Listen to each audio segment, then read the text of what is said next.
NBC Sports Radio AM 1060 is KDUS Tempe Phoenix and KUPD HD2 Tempe Phoenix.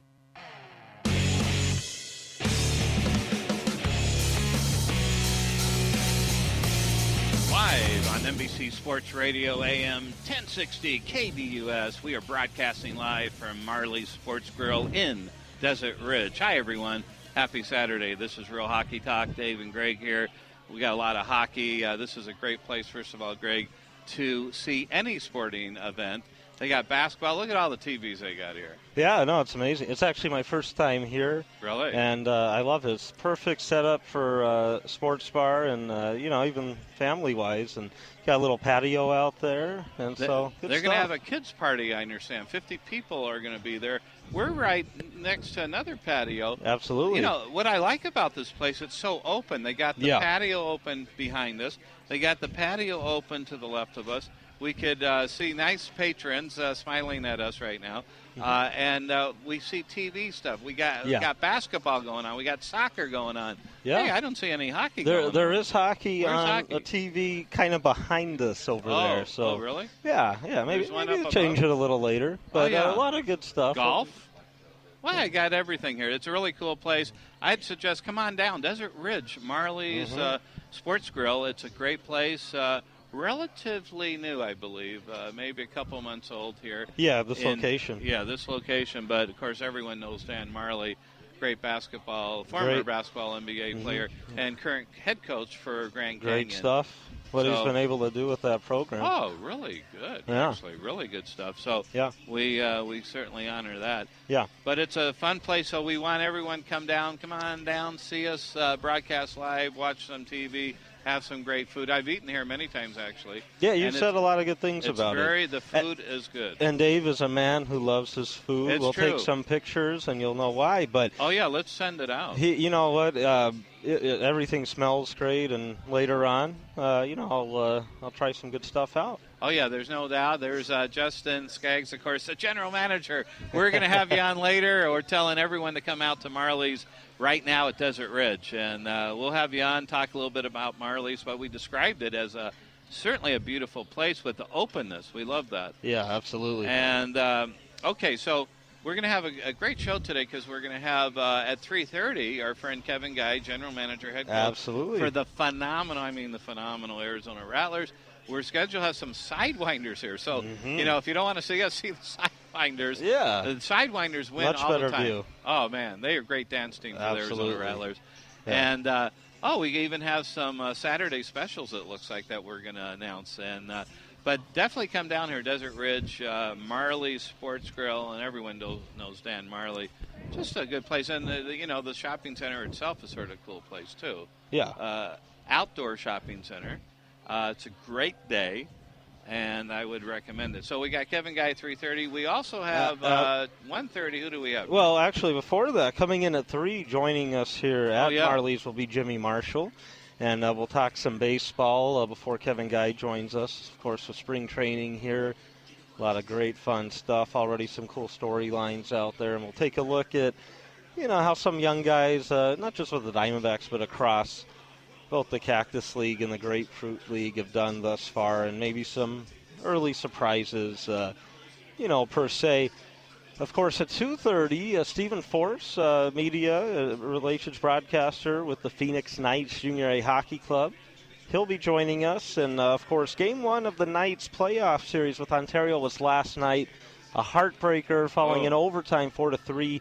But, they get a chance to get back at it, so we'll talk to Steven about that and maybe his thoughts on the game and what the Knights need to do differently. And so hopefully they can turn that around. 1:30, Brendan Porter will be joining us. I believe Examiner.com covers the Coyotes. And so we'll take a look at the Coyotes. Obviously, but, they've had their struggles, but, the real key is the future of the club.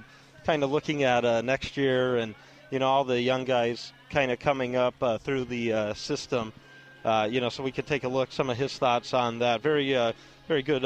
I can't talk today. Yes, you can. Very good beat writer. Yeah, he has with the Coyotes. Yeah, I many years I believe he, was with Five for Hell. I don't know if he's with them right now, but a very popular fan site for the Coyotes and across the National Hockey League. So a lot of great stuff going on here. And, being at Marley's, the weather, at least where we're standing, is nice. Because cold breeze. Yeah, we have that breeze kind of coming in. Last night it was really windy. I liked it. It was good stuff. Oh, I don't remember that. It was windy. Fantastic. I remember seeing a great show, Grease, at Sentinel High School, though. Centennial, yeah. I said it wrong. Yeah, great high school, because here's the thing. Our sports fans obviously listening in. I think they're the top high school football team in the state. They're known for that. Some big-time players, seniors this year, obviously signing on with some big-time schools. And also their performing arts department. Excellent. And as we saw last night, great play. Yeah, Grease, everyone did a fantastic job. I especially like that Callie Young girl. She was, she played, what was Patty Simcox. Patty Simcox, phenomenal actress. I really like her a lot, and a great singer too, but she's a fantastic actress. A lot of great cast in that, and I think future stars, quite honestly. Yeah, great production they put together. And of course, next year, if you're in that area, they put on a play and then a musical each year, that department, and they really do a great job. And, next year, when you come across that during the school year, even if you don't have kids going there, it's a good show, and, it helps the schools out. So it really is. You always want to do that. And so that's, kind of a gist of what's been going on in our lives, I guess. Pretty boring lives we have going on. Yeah. I don't have a boring life. No, you don't. Yeah. Do you have a boring life? No, I don't. No, it's actually been extremely multitask-worthy lately, so I'm all over the place. And so before I lose my mind, I take a step back and have a little water. Wow, a little good. Water. Talking about beverage, you want to announce some of the absolutely. Saturday specials, college football? Yeah, well, obviously college football not going on right now, but of course when it is. But even right now they still have it, the Saturday Hangover Special. For $3, you can get a domestic 16-ounce draft. If you're a fan of margaritas. I like margaritas. There you go. You got a $4.50 for a house margarita.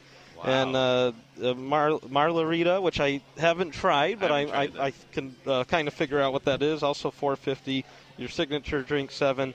And, of course, they also reverse happy hour here on Saturdays as well. 10 p.m. to close. Now, when there are special events going on, that happy hour may not be available. But in most cases it is. So Saturday's a great time to, of course, come out here to Marley's. Any time is good.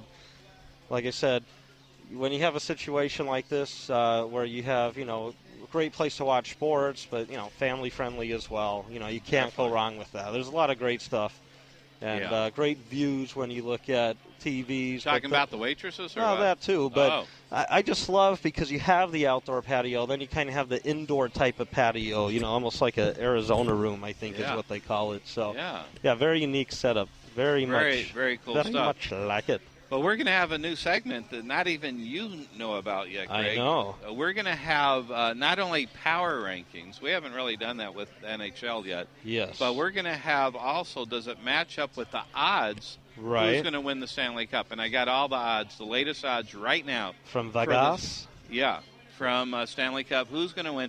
And this might surprise you on the NHL power rankings as of yesterday.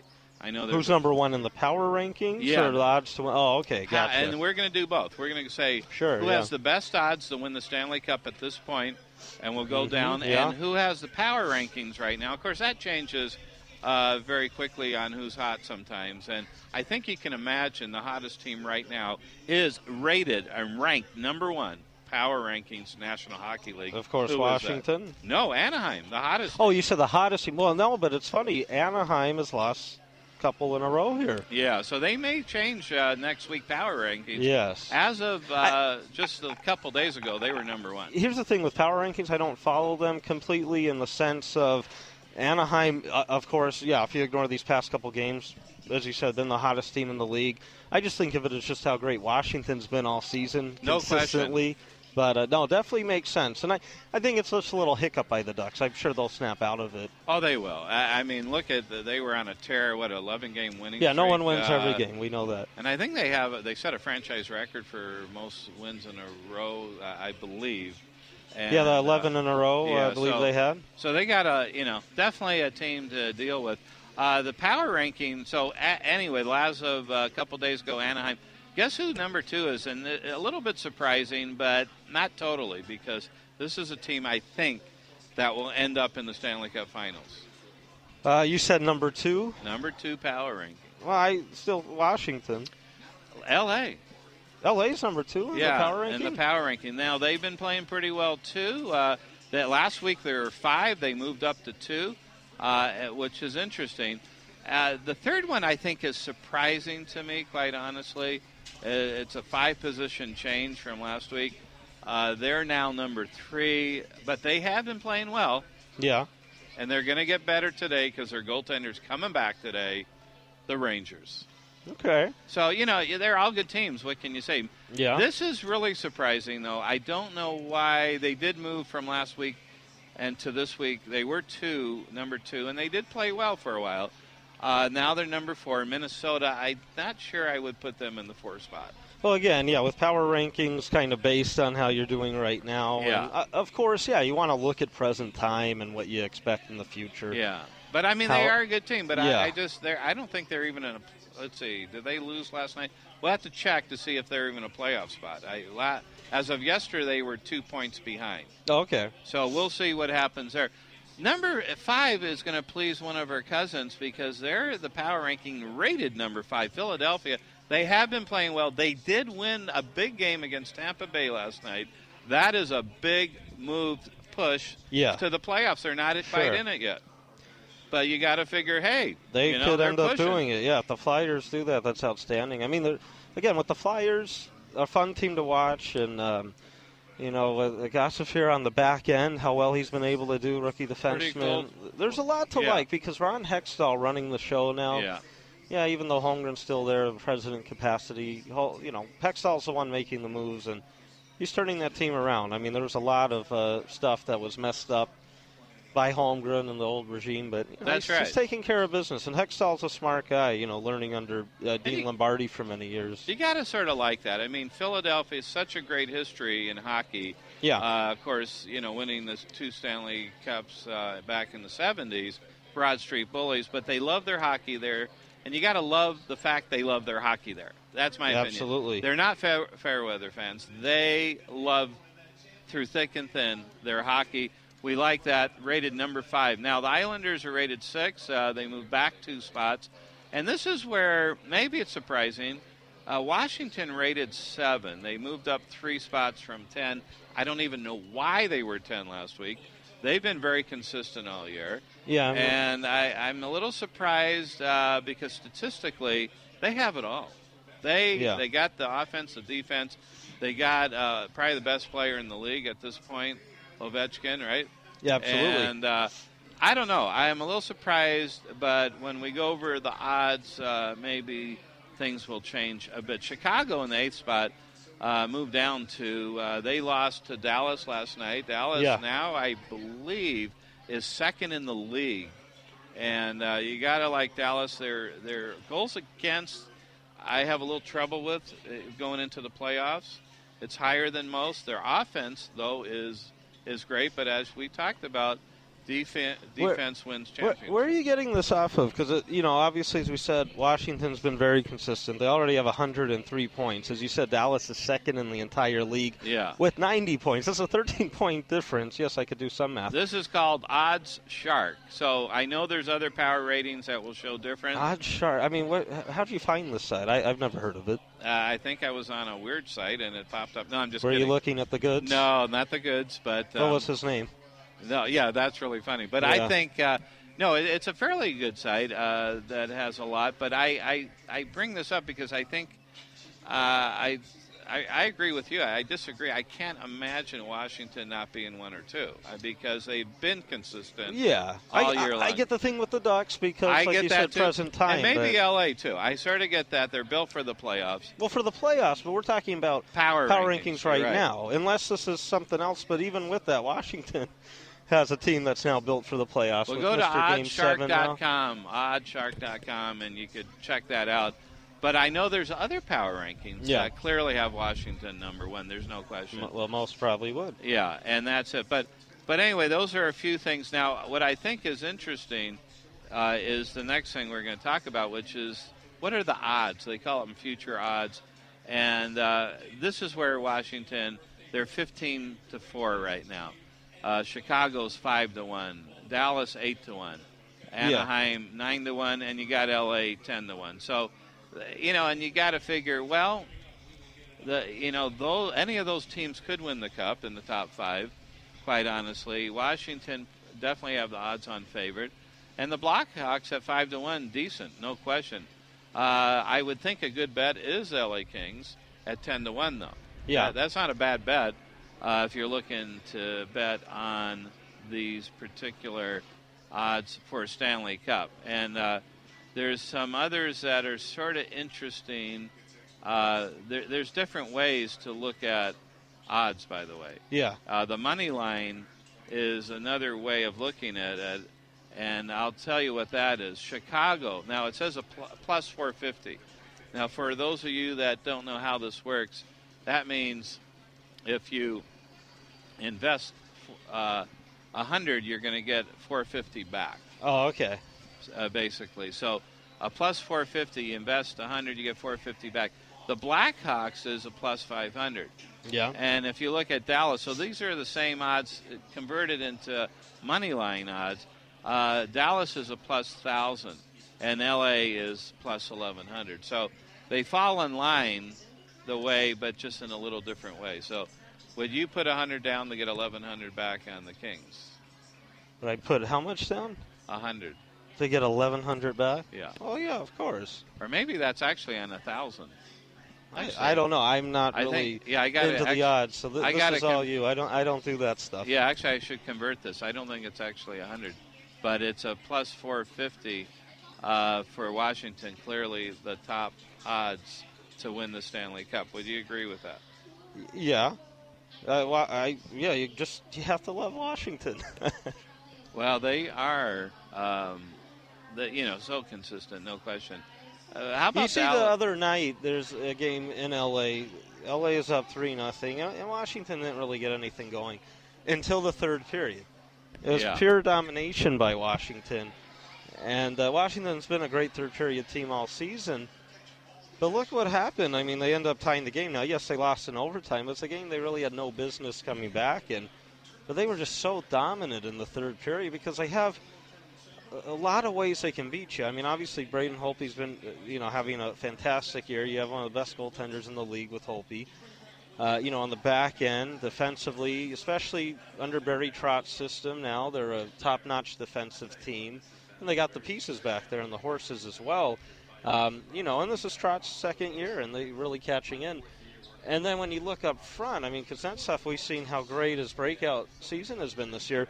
So you can have a line with Backstrom and Ovechkin, and then you still have Kuznetsov. You have Justin Williams, and the depth on the bottom six is better. They bring in Daniel Winnick, of course, former Coyote at the trade deadline, as well as don't overlook Mike Richards because the stats aren't there anymore, but he's actually playing quite well. And so a little rejuvenation, and and we'll see. I mean, it's a big part for him, but he's a guy that's always won. So that extra leadership coming into town, and not saying they didn't have leadership before, but these type of guys coming in, I mean, you got to love what Washington brings. And, I mean, they're definitely the clear favorite as of now to come out of the Eastern Conference. And, I would fully expect nothing less as of now. Of course, playoffs, anything can happen. Well, that's true. Whoever, injuries, obviously a big part. Goaltending, huge part. I mean, you got, what I could say about that, actually, back in, when was that, 90, I don't know. 93, Patrick Waugh? Yeah, well, no, I'm also talking about when the LA Kings went to the finals. Patrick Waugh, 93. But that was Kelly Rudy that had such a strong, they're basically a 500 team, a little bit above the LA Kings, but they peaked at the right time. No, you see that a lot. I mean, remember J.S. Jaguar with the Ducks, what was that, 2003 maybe, when the Devils beat them in the final? How amazing he was, how the Ducks really had no business being anywhere near there, but he led them in. But you bring up that 93 series. But the interesting thing is, even though a guy like Kelly Rudy did play above his head, in the final, that was sort of a pretty dominant performance by L.A., but more dominant by Patrick Waugh, and obviously show. But I see what you mean in the sense of a team. You look at with Washington, how they dealt with that. Remember years back when Jaro Halak was on Montreal, and he absolutely stole that series. Washington was the top team in the East that year, dominant offensively, and they just couldn't beat Halak. Halak was amazing and knocked Washington out. So, I pulled up ESPN power rankings to just help you out a little bit, Greg, because you're quite correct. They do have Washington as number one, there's no doubt. They do have Anaheim as two. Sort of smart, although, like you said, they lost 2 in a row, but they've been hot as heck. Tampa Bay, they got number 3. And, again, this is ESPN power rankings. Chicago 4, so it's sort of turned around a bit. St. Louis, number 5. I wouldn't agree with that because they got 6 L.A., and I think L.A. has proven they, other than last year. In playoff odds? Yeah, so we got the Rangers and Dallas. Dallas number 8. I'm not sure about that. So, but it does make sense, Washington. So there's quite a discrepancy between both power rankings. Having Washington number 7, ESPN having them 1, I would agree with ESPN power rankings. Washington having much better situation. Yeah, well, you got it. I mean, look at the record. Unless they played last night, 48-13 and 4. It doesn't matter. They're way above the pack, and they're not slowing down. Not at all. Jeez. Now the worry is, did they? I guess they peaked all year. I mean, you can't say they're just peaking. So it would be an interesting matchup, Anaheim and Washington, for example. Yeah. We'll see what happens there. Yeah, no, I mean, just, again, the different styles some of these teams play. Washington and Anaheim had a great game, was about a week ago or so, and, Washington won that in shootout, I believe. But it was a fantastic game. It could have went either way, obviously. And then, like I said, Washington and L.A., I mean, that turned out to be a great game after all was said and done and, ending in overtime. Yeah. And so these matchups, I mean, some of these stuff, I mean, Washington, Chicago. I mean, Chicago beat them, 2 weeks back or so. But, these guys in the playoffs, it would be just, man. I mean, we're talking ahead of ourselves in a way because everything could happen, but still. There's not one wild card team that clinched yet, so there's still a little time, but that's going to be interesting too. No one's pulled away. It keeps the league interesting. Yeah, of course not clinching, but I see what you mean. Like it's still up in the air. Yeah, and I mean it's changed because remember it was funny. We talked. I think it was even as early as last week. I had mentioned. I think everyone that's in a playoff spot now, positioning might change, but these are the teams we're going to see. It's a little in the East at least, but now it's different, like you said, because with Philadelphia, how well they've been. Yeah, Carolina somehow is still technically in there. New Jersey, but likely, I mean, the only team I could see jumping in the East is Philly. But I agree. Who knows? Yeah, you're right. And real quickly, Lundqvist expected to be back today, along with Rick Nash. Rick Nash, I think, has missed 20 games and. Should be a plus for the Rangers. They've been doing okay, though. Yeah. So that's a nice boost for the Rangers. And Malkin left the game yesterday, Pittsburgh. Watch for that to see what's going to happen to him. That's not a player, obviously, you want to lose at this point of the year or any point of the year. So some injuries there. So you got to keep watching that. So we'll see, and we'll keep everyone up to date. Because it could have some, obviously, impact on positions, and everyone wants the home ice. That's always something everyone wants. Sure, and that's going to be pretty interesting. So I think at 1:30, who do we have again? Yeah, Brendan Porter should be joining us. Talk some Coyotes, see what's going on there. Of course, obviously, we know they're not going to make the playoffs. They did have a fairly big win, I think, last night against Calgary, which is good for them. They're, both teams aren't going anywhere. Yeah, but again, you got to build off, these young players, get as much experience as you can, and begin that process of learning how to win. It's a long process, really, what the team will be going through, but as we say every week, they're on the right track. Lots of great young players are going to continue coming up, mainly up front. But, we'll see what Don Maloney does. I could see in the offseason, they tried to get Dougie Hamilton before he went to Calgary around the draft. I could see them going after a young player like that on the back end. Now, very few and far between do they become available. The Coyotes might have the assets up front coming up through their system because of all the young offensive depth that's coming, that maybe they can move a guy and, swap it out, get a young defenseman in there. That's right, and we're going to take a break right now. Of course, we're live on NBC Sports Radio, AM 1060 KDUS. We're broadcasting from Marley's in Desert Ridge. That's Marley's Sports Grill. Definitely come on down there, say hi to us. A great atmosphere here, have some great food, watch some great sports. This is Real Hockey Talk Live, NBC Sports Radio. We'll be right back.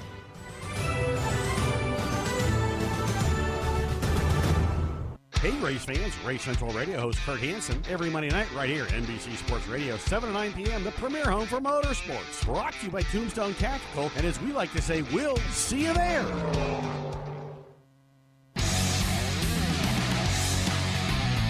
And welcome back again. You're listening to Real Hockey Talk live on NBC Sports Radio, AM 1060 KDUS.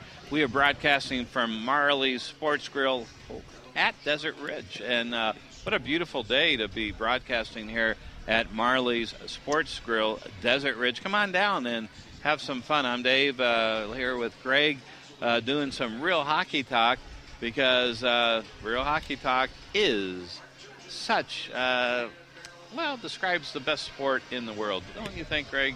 Hockey is the best. It is. It's the name of the show. Yeah, no wonder. That's how we got it. Anyway, we're excited to be here live, and we got a very special guest, Greg. Who do we have? Absolutely. Well, joining us right now, of course, Brendan Porter, managing editor of 5 for Howling, a great site covering the Arizona Coyotes. And, Brendan, how's everything going? I'm doing well. How are you guys? Oh, good.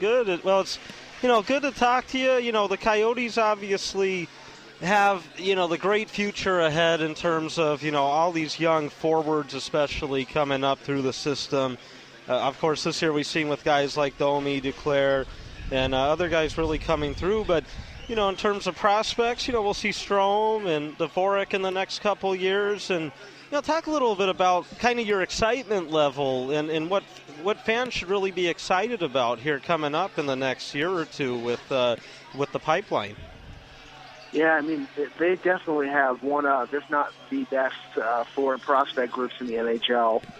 You mentioned Strome and Dvorak, obviously, but even some of the other guys who don't get as much attention but are also very exciting are guys like Connor Garland in the Quebec League, who's leading the league in points. And then you have Christian Fischer.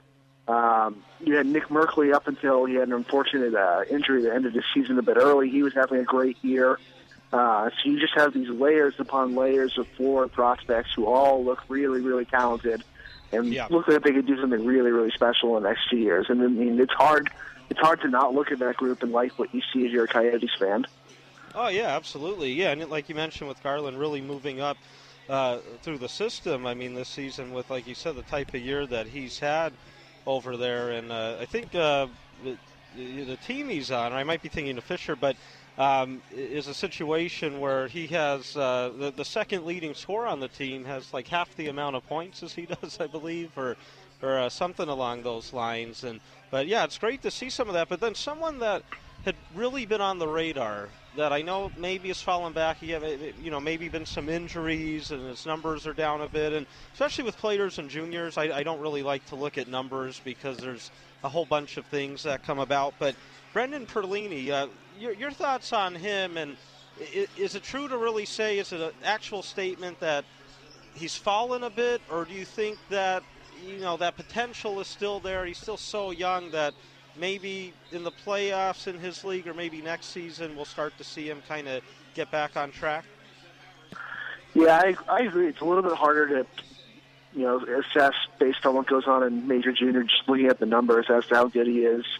It's certainly been a little bit of a disappointing week or year for him so far, especially compared to where he was last year and the year before that. But I think the real marker is going to be what happens come September when he's back in training camp, because that's where sort of the warning signs came up even this season, where he was sent back earlier than a lot of people were expecting. And even he was the first to say that, he just didn't feel like he was ready. He didn't feel like he was playing up to the level he needed to play to earn a spot in the team. And so you like that honesty, and you like that candor and his recognition that he needs to do more. For whatever reason, it's just not working for him right now this season. But you got to think that that'll eventually turn around, and that he'll eventually start to get it together.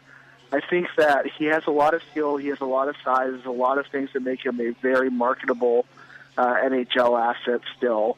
And so I think where he looks in September when he gets another opportunity, I think that's going to be the real opportunity for him to show that he is, still a very highly touted and still very high potential prospect in the system. Yeah, and Brendan, this is Dave, and welcome to the show, of course. You're right. The prospects, it looks bright for the future for the Phoenix Coyotes. Arizona Coyotes. Arizona. I see. I'm still the old 3 school. Years now. Yeah, you're right. I say I live in Phoenix. What can I say? But the thing is, it's amazing to me. There's one player that keeps going like the ever-ready bunny. It's Shane Doan. I mean, look at the year he's had. You got to feel good for a guy like that. But in a way, you got to feel sort of like, wow, is the timing missed here? Because he is getting older, but look at the year he's had. How long do you think he'll be going on? If he could continue doing this, I think he'll be at least another season, if not one after that. I think you look at, 24 goals, 17 assists in just 59 games, almost a point a game. That's at 39, that's remarkable. And I think that and I don't think that's even outside the norm anymore. You look at the season that Jaromir Jagr's having, and you look at Teemu Selanne before him, and we have some of these older guys who continue to hang around the league for a while. And I think that kind of the direction the league has taken, just sort of in general over the past decade or so, which is less that a bump grinding, physical, beat your body down style, and a lot more towards the skill and the finesse aspects of hockey.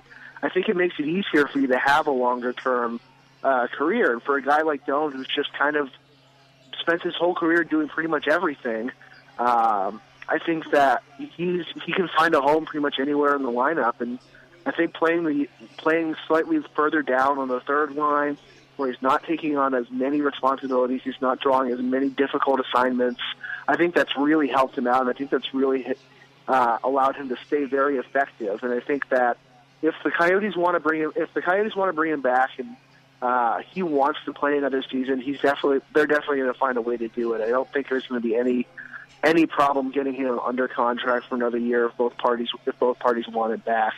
The question is just how long does he want to keep going? Yeah, well, a year like this, I bet he will. And there's a lot of intangibles to Shane Doan, too. Not just the great play this year, just his brute physical strength, which is really remarkable to me that he can still compete at that high level. But also, just to be able to mentor the youngsters. And you got to hope that, there's a place for him a year, 2, 3 years in the future because, he's worked so hard, been so dedicated to stay on one team. And the Coyotes, are on their way up. There's no doubt. So it'd be nice if he could reap some of the benefits of what the future is going to look like for the Coyotes. How would you comment on that one? I think that you're right. You're absolutely right about the fact that he has so much. If anybody, he's probably given more than anybody else towards the franchise, towards keeping the franchise in Arizona. Even he's definitely been the face for so long, and he's one of those guys where you just kind of want to see, have something go his way. as far as the on-ice success goes. And I think that, he's played well enough that it's not sort of a sympathy or, you're doing it for reasons that may not make a whole lot of hockey sense. I mean, yeah, he's definitely a great leader, and there's a lot of things he does bring to the team that don't necessarily show up in the score sheet, but at the same time, he's still bringing quite a bit that does show up in the score sheet. And I think that makes it a pretty easy choice to bring him back if he wants to keep playing. Yeah, no, absolutely. Yeah, what he's been able to do, as you said, for Arizona. And I just want to mention something, because this happens almost every week. Now, Dave is old. I'm not old. He still to this day calls them Phoenix. I guess he didn't approve of. He doesn't approve of them playing in Glendale. But they won't. Soon they'll be in Tempe or Scottsdale. But of course, speaking with Brendan Porter, managing editor of 5 for Howling. And so, Brendan, as you talked about Doan there, and I mean, sort of maybe this is kind of rehashing what you were saying, but would you expect a situation where, for both parties, it might be ideal maybe to do a 1 year at a time type of thing at this point, where, when he's a UFA this offseason, get a 1 year deal done and then kind of see how he feels after the next season? Or do you think, because of how great shape he's in and the fact I'm assuming he wants to play in this league still for a number of years, that maybe they do work out maybe multi-years 2 or 3 type of thing? Yeah, I think a 1 year deal would be great, certainly great for the Coyotes. I know, you're talking any kind of player that wants that kind of job security, and I think Arizona's in a position where, because of all the entry-level contracts they have coming up, all the younger players, that the financial realities are not, I think, an overly big concern. I think 1 year is ideal. I think 2 years, you're probably still okay. Anything more than that, you want to be kind of careful, I think, if you're Don Maloney, just because, obviously, Shane Doan could decide that after a year, he's just not, it's just time, and he could retire then, but you also have to be worried about, he is 40, he's 41, he has a lot of miles on his body, there's a lot of physicality on his body, and, he's had some injury issues in the past. He's had some sort of bizarre illnesses in the past, too, even a couple of years ago with the Rocky Mountain Fever, which just sort of came out of nowhere. So the longer that they're tacked down on those contractual things, the longer that you potentially don't get the Shane Doan that we're seeing this year, and you get a Shane Doan that's either hurt by injury, that's had like a nagging issue, or is just sort of run out of gas, really. Oh, sure. Absolutely.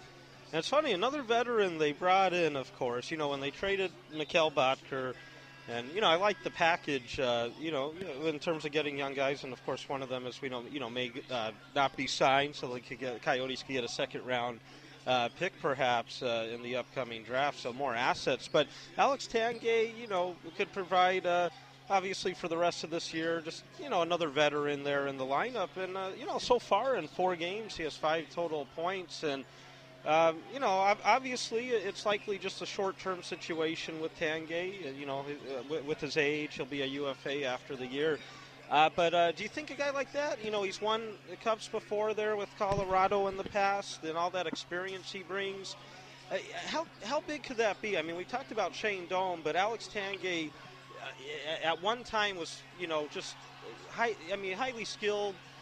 His offensive ability, and what could he pass on to guys like Max Domi and Anthony Duclair? And, how huge could that eventually be long-term for some of these kids? Yeah, I think Tanguay brings a lot of different things.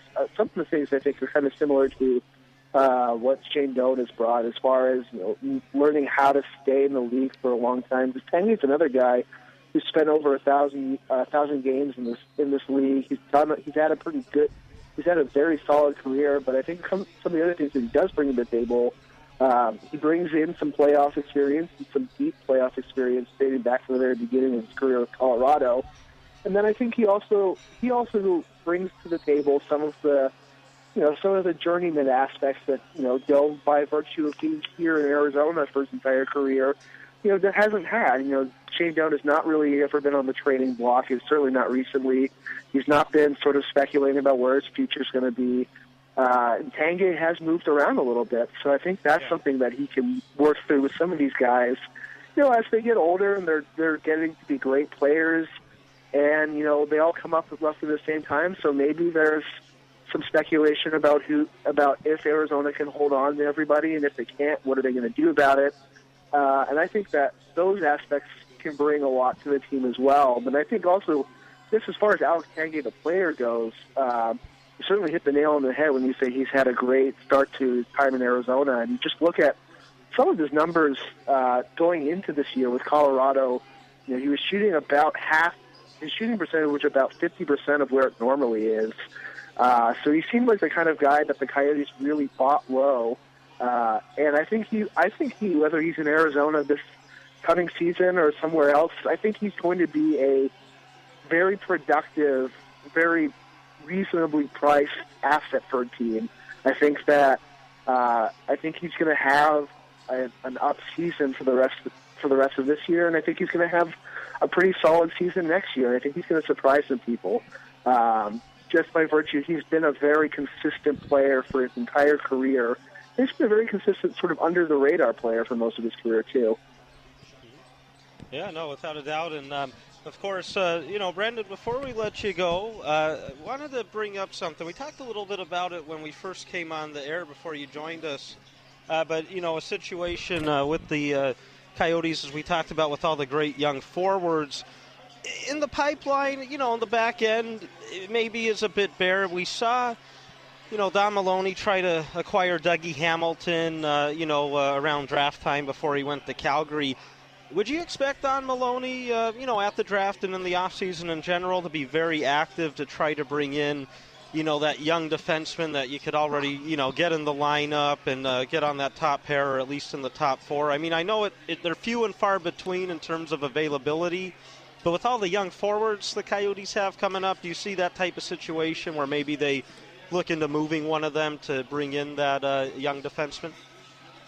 Yeah, I definitely think that's going to be a priority going to the draft season, and I think also what ends up coming out of the draft lottery will be a big determinant in what they do. Obviously, if you end up with the first overall pick, you're drafting Austin Matthews. End of story. Right. At which point you actually free up your prospects pool quite a bit. But even if they end up in the second or the third spot, by winning one of those other lottery positions, you still have some very high caliber forward prospects up at the draft order. And the defensive cover, apart from Jacob Chitrin, looks pretty good. It's not necessarily doesn't jump out at you as a defensive person in the draft that you, if you're Don Maloney, are just falling in love with. So I think a couple different avenues present themselves. I definitely think Arizona's going to be looking around for one of those sort of puck mover types, a little bit sort of a hybrid between Keith Yandel and Oliver Ekman-Larsson, a guy who can help on the power plays, a little bit more responsible in the back end. I think they desperately need that. They've been trying to find it. Kevin Connaughton has shown it in glimpses, but there's not really a guy that you look at immediately and think that that's exactly the kind of player that they need. I don't think they have that right now, so I think they can try and find it at the draft. I think that the name Kevin Shattenkirk came up a lot as sort of a guy in between who was still reasonably young, but also pretty well established. I think you're right that those guys are just kind of hard to find. But, I would not be surprised to see the Coyotes dangle a couple of forward prospects around, or even potentially one of their first round picks, just to see, is there somebody that they can pry away from another team? Oh, yeah, absolutely. And, Brendan Porter, we really appreciate you joining us today, of course, managing editor of 5 for Howling. And we'd love to have you on again, especially as, we were kind of just talking about in the off-season around the draft time. There should be a lot going on, and it should be a lot of fun. So, again, we really appreciate it, and we look forward to speaking again soon. All right, thanks very much, guys. All right, thank you. And, of course, that's Brendan Porter, managing editor of 5 for Howling. And, of course, some of our friends with the Arizona Rattlers Sidewinders Club just joined us here. And so you got to come out here. Marley Sports Grill, Desert Ridge location. We'll be out here till 4. I believe the girls will be as well. So should be a lot of fun.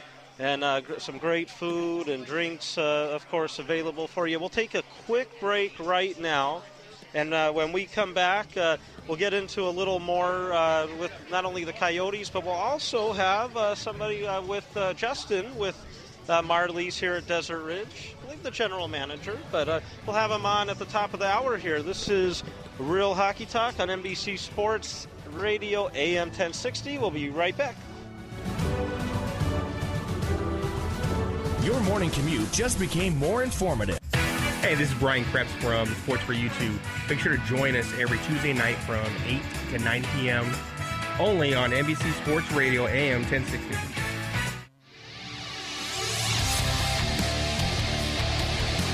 And welcome back again.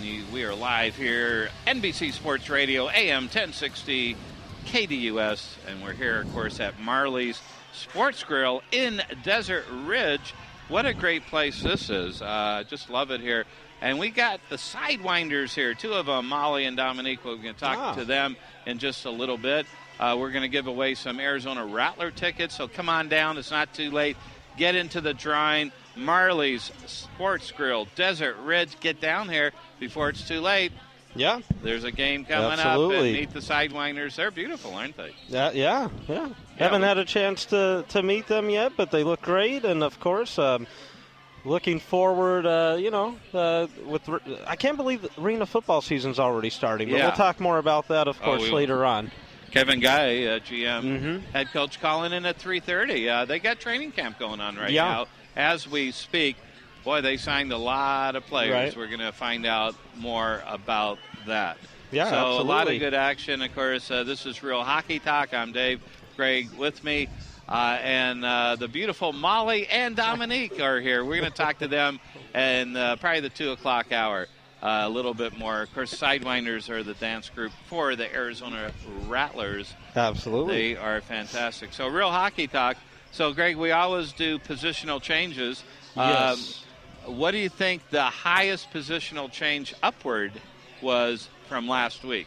Whew, that is a tough one. It gets closer. Philadelphia?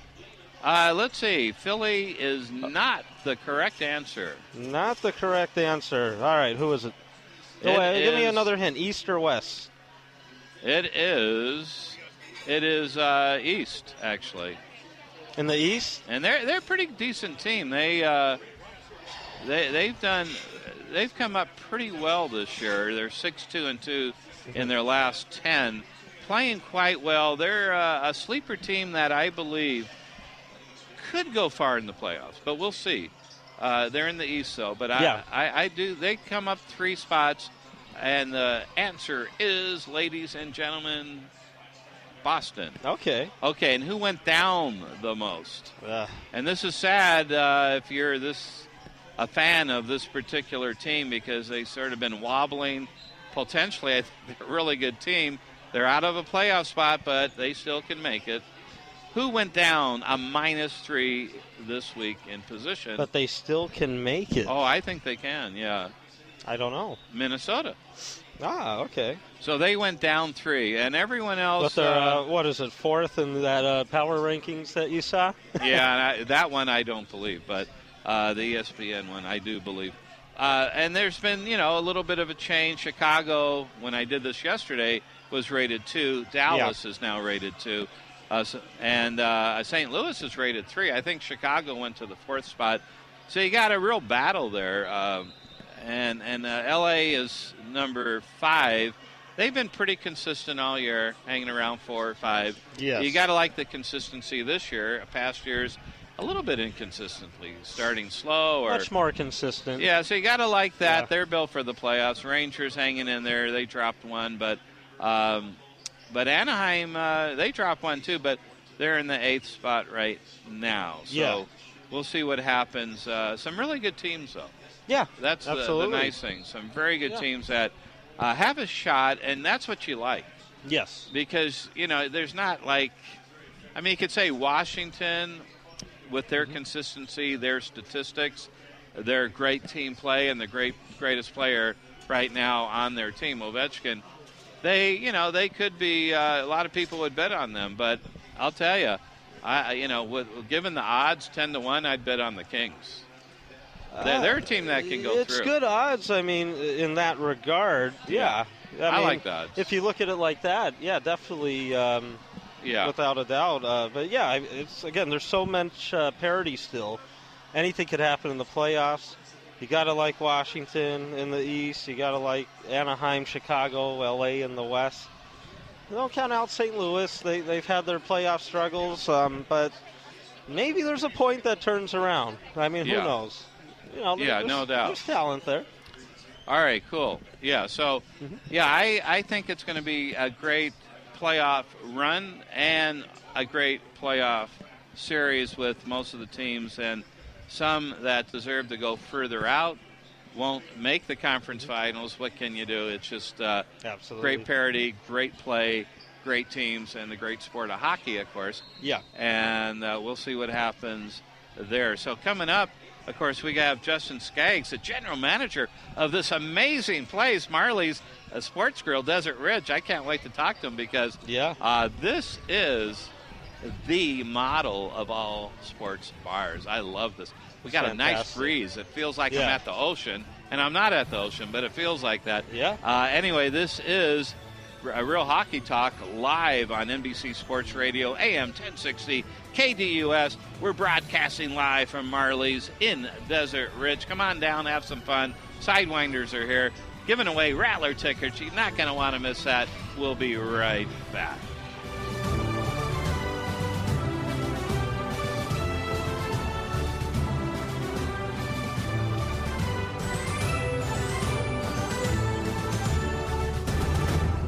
NBC Sports Radio AM 1060 is KDUS Tempe Phoenix and KUPD HD2 Tempe Phoenix.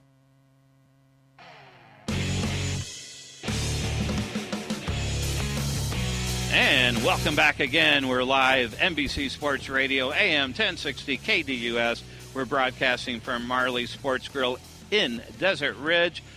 I'm Dave, and we got a very special guest right now, because we're at a beautiful sports bar, Marley's Sports Grill. General Manager Justin Skaggs. Justin, how are you? I'm doing good. Dave, how are you doing? I am great. I want to thank you for having us here. This is, I described it earlier, it's just a very open bar. We got a nice patio behind us with a breeze, a little bit of warmth from the sun, which is nice. You got a patio to my left here.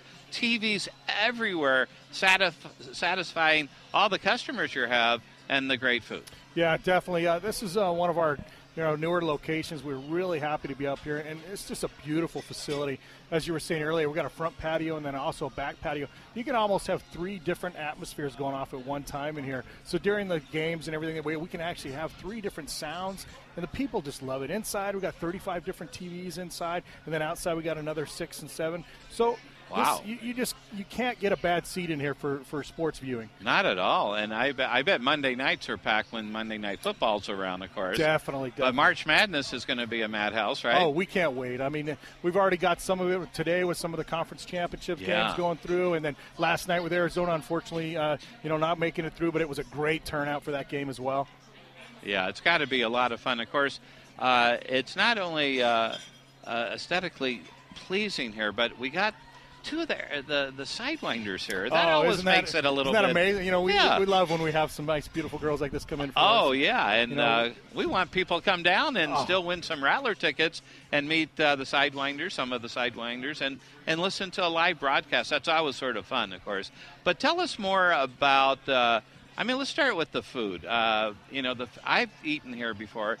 It is very, very good food. Definitely. We take a lot of pride in our food, and we really take that sense of that bar style, and we give it another step up. Yeah. I mean, we some of our items that we have on our menu, we give a nice selection for a lot of people. A lot of times you go to places and you only have 1 or 2 little items. We have a nice, diverse group in there where you can have your salads, your pastas, your burgers, your chicken sandwiches. So, I mean, we got pretty much anything you want. If you're looking for a certain item, we probably have it here. Yeah, there's no doubt about it. Let me ask you a question. If you know, what is the favorite food item here that most people order? I'll tell you what. I mean, obviously our probably our slam dunk shrimp would be one of the best. Oh, our Nice teriyaki is one of the top ones that we have ordered. And obviously, anytime you want to go in there and have some of the burgers are amazing. I can't say enough about some of our salads, our strawberry field salads. Those are the type of the items that people come in here and they keep coming back for. I haven't had too many people that would come in for a certain item and they're like, I'm not really loving it, because we always have something that they can definitely get onto. There's no doubt. And then talk about a little bit, not just the food, but what other things you offer. For example, you've got such a variety. So many TVs and a variety of sports right now for everyone. I've seen soccer on today. I think I see, auto racing or NASCAR. I've seen golf on. You got baseball going on. Yeah. So really, someone can come in here pretty much and watch the sport of their choice. Definitely. That goes back into our atmosphere, having so many TVs and having an area to where you can sit in and kind of see the multiple TVs at one time, to where we have that option to be able to show different games. And we have such a diverse group that comes in. As you see, like on our patio, we have 50 some little soccer players out here coming in from some of the tournaments that come in around us. We have a nice group that comes in. So we have baseball, we got the golf, we have the racing fans, and we try to cater to as much as possible that we can. Which is good, and it's even more diverse than that, because I originally met you in a networking group I attended right there to my left on the patio, which was a fantastic place, I got to tell you. Have a networking group. It was quiet. It was engaging, comfortable to talk to other people, which is what networking groups are about. Definitely. I can't talk enough about our patio that we have here and how like you said, diverse it can be, and what kind of parties we have in there. You can have a business party, you can have a sports party, we've had baby showers, we've had anything and everything out there. Wow. And it's great because we have certain areas that we can change the atmosphere. If we don't need the sound for the games outside, we can have the music on there. And different nights, we do trivia nights on Tuesdays, and we do karaoke nights on Wednesday nights. Oh, do you? So it you get a little bit of everything up here in Desert Ridge. Oh, wow. So Tuesday night is trivia night, and that starts at 6 o'clock, and it starts at 7. And then obviously we have karaoke on Wednesdays, and that's from 9 to close. Oh, wow. So we have a lot of little things that always pop up here, and we kind of, like you said, that's such a diverse crowd that we get to cater to all of them. So talk a little bit about trivia. Is it just sports trivia, or how does that work? It's a good mix of trivia. They do have the sports trivia also. They'll have different segments. So some will be sports, some will be business, some will be marketing, movies. It'll be different pictures that you have to place, and it's all video. So it's all on the screens. Oh, so nice. You're watching it on the screens, and you're picking it on your scorecards. Now, so it is good. Do you win anything? Yeah, how we does do. It work? We actually have 3 prizes. So the top 3 people that score, or teams will score. You do gift cards from Marley's. Wow. And then last week they actually gave away spring training tickets. So not only did we give away gift cards for the top 3 winners, the top winner got spring training tickets. Wow, that is really cool. I like that a lot, because it does engage the customer and offers a little bit more diversity, like we've been talking about. I think that's restaurants and sports bars that create those innovative things.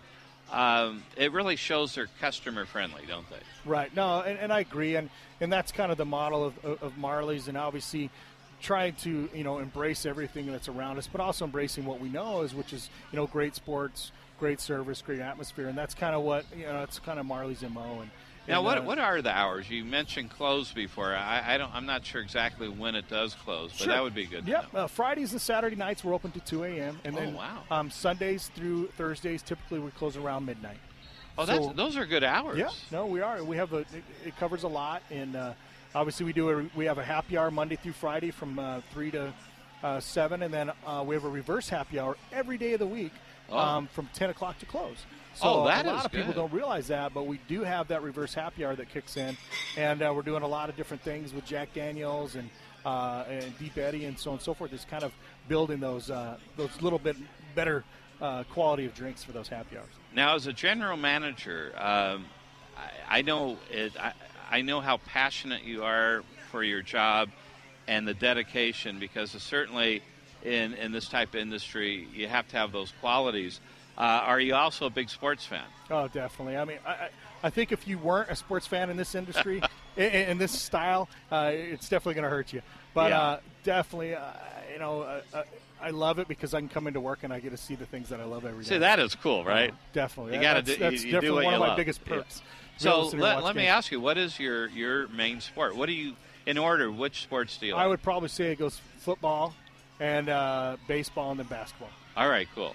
And then hockey as well. Yeah, there we go. Love hockey. Now, on my defense, I did not grow up in an area that had a lot of hockey. I hear you. So I didn't get to grow up with that. Yeah. But as I've developed growing up around here and seen a little bit more of that, love going out to see the It's fun. Coyotes. It is fun. But I agree. I mean, football is the king of sports out here. I mean, it just is. I mean, you look at the attendance of the Arizona Cardinals. What they've sold out, maybe high 60, 70 in a row. Yeah, something since like they built that. New stadium over there. It's been, I believe, they've sold out ever since then. It's pretty amazing. You got to honor that. They had a great season. Last game, tough game, but they've done great strides to get the team better, and they've done very, very well. Coyotes, they're making great strides too. They're not going to make the playoffs this year. However, that's a team in the future to reckon with. D-backs have made really nice moves. Yeah. They're going all out, and we got to like that. I'm excited for this season. Right? We are too, and talk about the Coyotes. Even though they had a really rough season, we still got a lot of fans out there that come out. They show up for the games, well, it's and fun. we're still watching it. And, Yeah. you see that building, and I know they're gonna eventually get where they need to be. And I know they do a lot. They're doing a lot this offseason. They're going to be doing. But I think we're going to see a big difference in the next couple years. Oh yeah, I think so too. And of course, the Suns. They've struggled a bit, so we're hoping, because they were pretty much the king of sports too long ago, probably before I moved here, but I followed them, and they've always had a great organization. So we're hoping that moves up a bit too. And then the Arizona Rattlers, I mean, I got to tell you, oh my gosh, this is a class organization. Yes. Ron Schertz, I know him well. He's called the show. I think you know him a bit, and this is, and Coach Kevin Guy calling in at 3:30 today. This is an amazing organization that is dedicated to everyone being their best, resulting in phenomenal success for this team. Definitely. And, like I said, I can't say enough about Ron. He's not only is he part of our up here in the family, but he's also one of our regulars that come in, and he shows up in here. And we have some beautiful sports material putting up in the back there. It shows back to back to back for their teams. So obviously, we have a lot of pride for them as well. So. Oh yeah, there's no doubt. And of course, their season's coming up. They're in training camp right now. Maricopa County, I think they moved to somewhere out there. And but big followers of the Rattlers. Of course, they were going for 4 straight championships. Lost on a controversial play last year in Stockton against the San Jose SaberCats. But, those things happen. But before that, 3 championships in a row. They went to 4 championships games in a row. This would have been their 5th, unheard of. They are dominant, and I say they're coming back strong this year. Oh, I believe so. And like you said, they're one of those teams that if you've ever watched any type of arena football, you know who they are. They've definitely put their stamp on that organization out there. And it's such a fun show. I mean, a fun game. They're fan-friendly. Fans can come down at the end of the game and meet all the players, get autographs. We've had probably most of the players on our show, and nice people. You love character people. I've always asked Coach Guy about that. And he looks for character, and you got to love a coach that looks for good human beings first. Definitely. I mean, you got to love that. Yeah, is that what you do when you hire people? Well, I mean, that's part of it. And obviously, I know we haven't talked a lot, but obviously the number one person here is Dan Majerle, and him being who he was, and how he's got this organization to where it is, even for us here. I mean, Dan was an amazing defensive player, and he's one of those guys, a great team player, a lot of heart, and he's one of those guys that has pushed himself to be the best. And that's what we do here at Marley's. We try to drive from what he's put into this and what we try to do to make it right and make it with his name and try to drive the way he is as a player. So we look for that hard work. We look for that dedication. We look for those individuals that want to come in here and be part of this organization and also be part of the team. It's more than just getting hired on here. It's part of the team. And that's what Marley's is about. You're like the coach. Oh, man, I'm like the coach. Yeah, I mean, you're the top dog here. Yeah, I do my best, but without the team that we have here, we wouldn't be successful. Well, they are nice people. I've only experienced great things here. Before I knew you, I came here and I loved it. And but we're very excited to be here. Dan Marley, we might say, also has done a great job at Grand Canyon. Unbelievable. He's just, he's got the talent. I'm excited to see what he's doing. I mean, obviously, I know he's in that probationary period. I think he's got one more year. Yeah. But you're going to see him. You're going to see him go out there. I mean, I think I'm not short to say that I don't remember his finals today or the season. Yeah. I know it's right 24-4, right around in there. Oh, he's had a good year. Phenomenal. Yeah. Oh, yeah. No doubt about it. You're going to see him doing the March Madness before too long, I think. Oh, yeah, which will be really exciting. That would be amazing. Yeah, I don't think ASU or U of A probably were really keen on this. But hey, competition, come on, it brings everyone up. That's my opinion. But it floods a lot of great players to Arizona. Yeah, it really does, and you got to love that. So anyway, Justin Skaggs, thank you so much for just stopping by here and allowing us to do a broadcast here, and we hope to do some more because it's such a great place here, and we really honor you as a general manager, and we honor this whole organization as really the model place for sports environment. Let's call it that. Definitely, and I appreciate you guys coming down. We love it, and hopefully we can do something later and keep moving forward. It'll be great. Thank you so much, Justin. Thank you. You're welcome. And why don't we take a quick break right now, and then we'll have some the Arizona Rattlers Sidewinders, two of them here.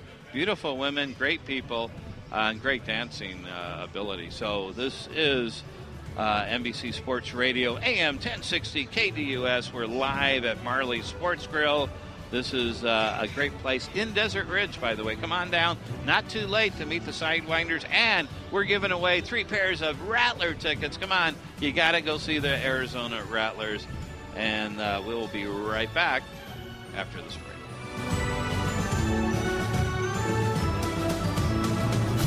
Hey, it's Cressman from AZ Sports Talk. Tune in Monday through Friday from 3 to 6 as I try to keep rockin' Manooch on some kind of a topic. It's not easy, but somebody's got to do it. Right here on NBC Sports Radio, AM 1060. And welcome back again. You're listening to Real Hockey Talk live on NBC Sports Radio, AM 1060 KDUS.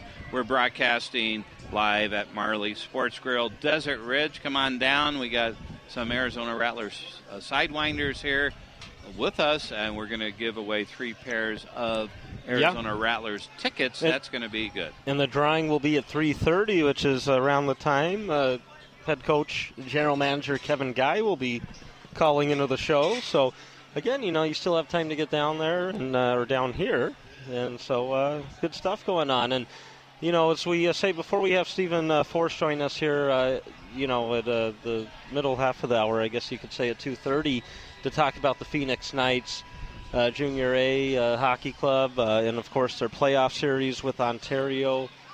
Tough first game last night, of course, coming up short in overtime, but we'll talk to them more about that. But, the NHL schedule, you always have on Saturdays the busy night in the league and busy day. A lot goes on during the day as well. Right now we have the Red Wings and Rangers all even up at one. Huge game, really. I mean, for both teams, especially the Red Wings, because now that Philly is kind of creeping up on them, they're not solidified into a playoff position right now, into that second wild card spot. So we'll see how that turns out. And we did talk about Boston, a big win today over the Islanders. And, I mentioned Boston could be a little sleeper there. And they keep moving. I'm impressed with them. Unfortunately, Carolina out of the playoffs, but right behind Philly, losing to Buffalo. Not a good time to lose to Buffalo. Yeah. So that's a tough one. You never want to lose to Buffalo. No, or you never want to lose. But we got Colorado, Winnipeg. That's big, obviously, for Colorado. Yeah, Minnesota, Colorado. Big Montreal. The Minnesota has to keep winning. They've had a little struggle there, so Montreal, well, they're not going to make the playoffs. Yeah, it's obviously tough, the Carey Price situation, but we'll see. I think Marc Bergevin, general manager of the Canadiens, has a big offseason coming up here. I think you'll see some, an earth-shattering move or two, I guess you could say. Oh, that would be good. Yeah, I think they they'll need make to some do something, movement. no doubt. And luckily, PK Subban's doing well. Of course, a lot of worry about his injury that, neck, head injuries. I mean, any injury, but especially that. It's always worrisome. Good to know. I mean, he'll be okay.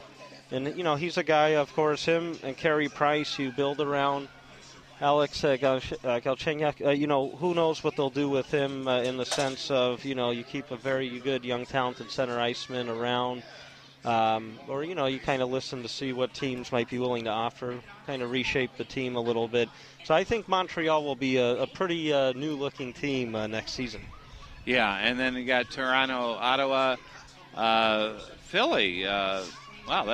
They play back-to-back in now with Florida. They got to keep winning. That's no doubt. They made a nice stride towards the playoffs last night. Yeah. Another big game, a good game, St. Louis at Dallas. That should be battling for first there in the Central Division. Yeah. And we see, how tight that's been between those two teams and then the Chicago Blackhawks. And so, again, huge matchup. These two teams could end up meeting in the first round. Let's say Chicago wins the division and these guys get second and third. But regardless, you got to get through these tough teams out there in the Central. Very tough. Yeah, Nashville at Vancouver. Nothing happened with Vancouver. Nashville has to keep winning. Arizona, Edmonton, so two teams not making the playoffs, but two teams in a way competing for that number one choice. But we'll see what happens there. Arizona, big win last night in Calgary. Yeah. Maybe they'll be a little tired, but always fun to watch because you got some good rookies playing in on both sides of that game, and definitely check that out. One thing I think we've seen a lot of, it seems like, and this is why, these athletes, NHL players, they stay in great shape, is we see teams on the second end of back-to-backs. They do fine, especially early on in the game. Usually you can come out to a great start. Sometimes where that kind of fatigue sets in, would be the third period, I guess you'd say. But, when you look at the grand scheme of things, it's always fun when you play Edmonton up there. It's fast ice. Oh, yeah. Oilers are moving next year to a different arena. And are they going to take the statue with them? No, they're going to actually sell it off to L.A. Oh, wow. Yes. Oh, L.A. has a statue of the Great One. Yeah, they need a second. Yeah. No, but, so, they'll sell it here to Phoenix, to Glendale. And, of course, Gretzky, the greatest coach in Arizona, Phoenix. Now, Winnipeg, come on, be history. nice to him. No, I know. He's a good guy. And, he's made hockey, put hockey on the map. I know. We West love Coast, Wayne. at least. Yeah. No doubt. New Jersey, L.A. Kings, that's... Well, LA had lost that first-place lead in the division, and now they've regained it. Yeah. They're playing well, and, in Anaheim, again, who was real red hot, they're 0-2-1 in their last three. And San Jose coming off a loss to New Jersey, getting shut out by them, actually. So it'll be interesting to see. The Devils are a team. They beat L.A. and New Jersey last month, I believe it was, and it should be good. And the last game, of course, Washington, San Jose. So that's going to be important for, especially San Jose. So that's the lineup. That's the games on tap today. Absolutely. Interesting news. We just found out Ron Schertz, owner of the Arizona Rattlers, will be here at 3 o'clock. Oh, so, excellent. Yeah, so it should be a lot of fun. Yeah, it's been a while since I've seen him. I see him at more. the games. Always so gracious, always so nice. We really appreciate Ron Schertz. Done such a great job with the whole management team. Of course, Coach Kevin Guy and General Manager. They have such a great organization. Yeah. We really, really are so. I mean, I'm personally just thrilled that they're in Arizona because absolutely. I just love going to the games and reporting on the Arizona Rattlers. So that's going to be fun at 3 o'clock. So a lot of good surprises coming down. And this is a Real Hockey Talk. And we're going to move into – no, not yet. Breakthrough Sports starts at 3. Yeah, we have Stephen Force, of course, public relations, that broadcasting. Rhymes, Stephen Force, of course. Yeah. You know you're a poet. No, that's terrible. Yeah, he'll join us shortly. And this is NBC Sports Radio, AM 1060 KDUS. We're broadcasting live from Marley's Sports Grill, Desert Ridge. Come on down there. See Ron Shirt, see the Sidewinders. Listen to Kevin Guy. There's tickets giveaway. Yep. You got it. You name it. We have it. Come on down.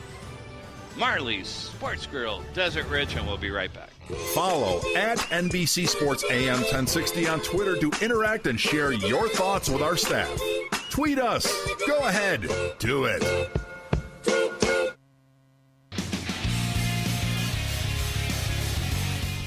And welcome back again. You are listening to Real Hockey Talk live on NBC Sports Radio, AM 1060 KDUS. We're broadcasting live at Marley's Sports Grill, Desert Ridge. Beautiful day, beautiful place. Come on down. We got some Sidewinders from the Arizona Rattlers. Ron Schertz, the owner of the Rattlers, will be here at 3. Coach Kevin Guy will be calling at 3:30. It's not a lot of stuff. Not some Sidewinders. It's Molly and Dominique. That's right. Molly and Dominique. I love the names, and I love their smiles. That's even better. Absolutely. I love that.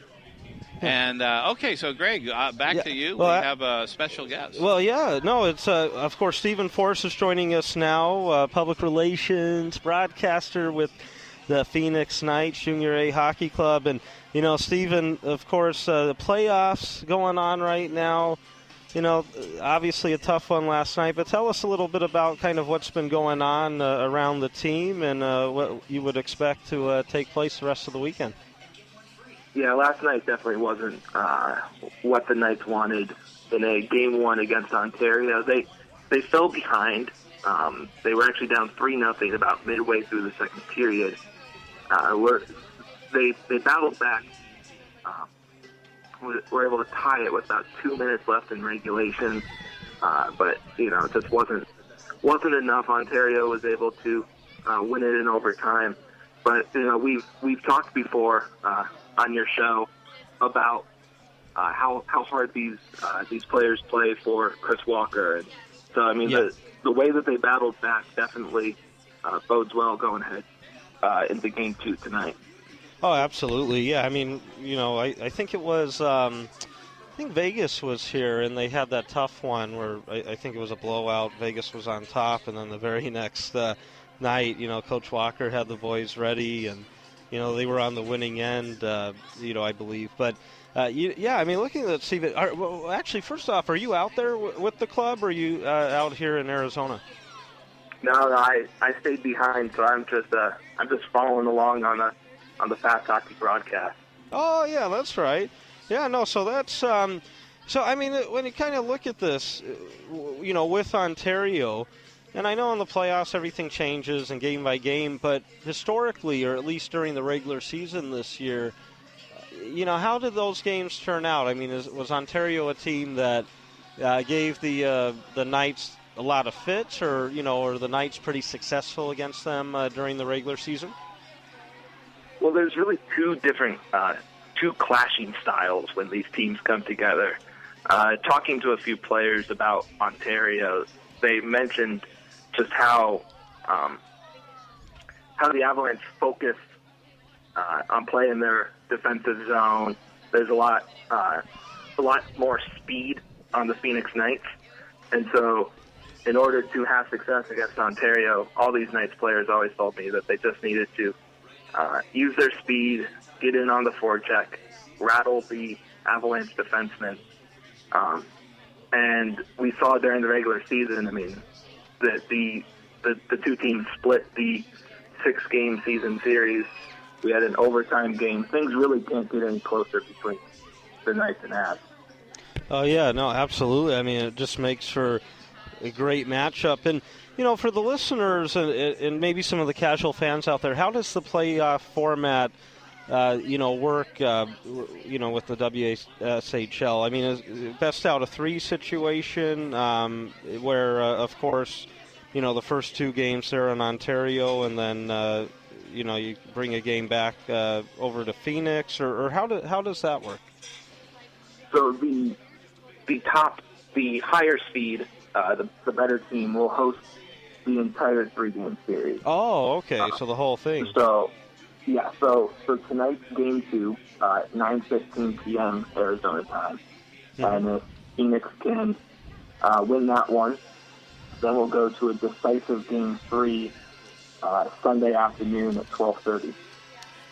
Oh, okay, and that's still being played in Ontario.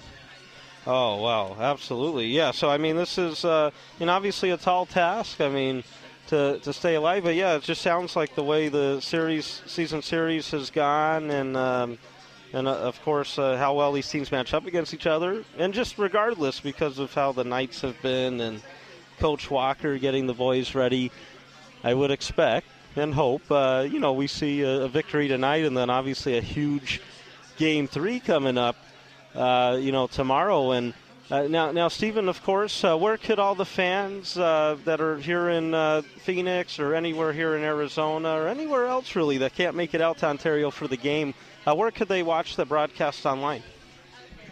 So the all of the WSHL playoffs will be broadcast on fasthockey.com. If you sign up for an account, it's just one flat fee, and you can watch as many playoff games as you want. Absolutely, yeah, and I mean it's just great stuff, and coming down to the wire here. Now the rest of the playoff format is, I know it's speaking ahead a little bit. Well, you know what? I don't want to jinx anything. So what I'll do is just say, how does round 2 work? How many rounds, are there in the WSHL? And does it change a little where, in round 1 here you have the best of 3? Does it move to best of 5, best of 7? How does that work out? So things stay relatively the same throughout the majority of the playoffs. It'll be best of 3 all the way through conference championships. And then I believe the league will go back to their best of 5 for the Thorn Cup final. Oh, okay. In which case the team with the best record chooses whether they want to play the first 2 games at home or the last 3 games at home. Oh, okay. So that's interesting. So they would get the choice with that. Yeah. Yeah. So teams have to choose. Well, is it more important to, jump out to that 2-0 series lead, or would we rather have a potential Game 5 on home ice? Wow. Yeah. No, that is interesting how that would work out. I wonder behind that how it would be. When you look at this, obviously, home ice advantage. Everyone always talks about that, and we've seen at the NHL level the last number of years. It hasn't really been the case. I mean, the teams have that extra success now on the road. In your opinion, though, maybe putting you on the spot here a little, would it be a situation where you go, hey, get the home ice the first couple games and realize, hey, we could, if we get off to that hot start, we're at home, things could go well? Or do you say, hey, we trust ourselves on the road, let's go win a game or 2 on the road, and then we could just jump back and, we'll be at home taking care of business?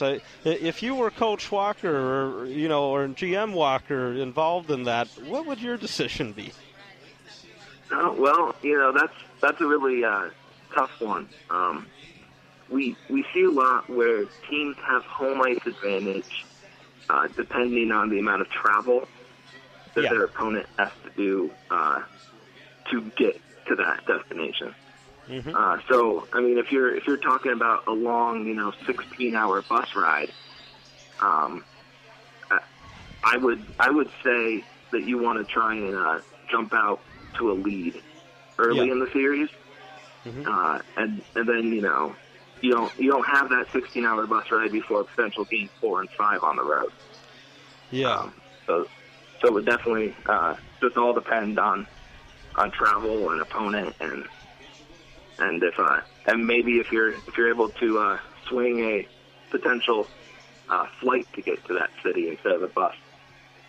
Oh, yeah, no, absolutely. Because the flight, I've never taken a bus that far, so my thing is I'm not sure how that would be and how the legs would feel. Have you had the opportunity at all to travel with the club by bus, or because I know normally, you stay back here, but have you had that opportunity in the past at all? Yeah, back in my first season with the team, I went on a few road trips with them. Okay. And we actually went to the league championship tournament in El Paso. That was about an 8 or 9 hour bus ride. Luckily, they didn't have to play immediately following. We got in like middle of the night situation into El Paso and played the next morning. But that's definitely a tough one when you're sitting on a bus that long. And then these guys putting on skates and trying to go out there and playing playoff hockey. It's a tough job. Oh, yeah, no, I could imagine. And now, of course, speaking with Stephen Force, public relations broadcaster with the Phoenix Knights Junior A Hockey Club. And so, tonight, as we say, with Coach Walker and his style and, how close it's normally been with Ontario, I mean, would you expect sort of a defensive battle tonight, a low-scoring affair, or do you think there's any possibility things could open up? I mean, playoff hockey normally, regardless, is always, you see low-scoring games. But again, just kind of clarify, is that something you would expect tonight, maybe a 2-1 type of game, maybe more overtime perhaps? Well, I think Ontario is going to be hoping for more of that 2-1 game.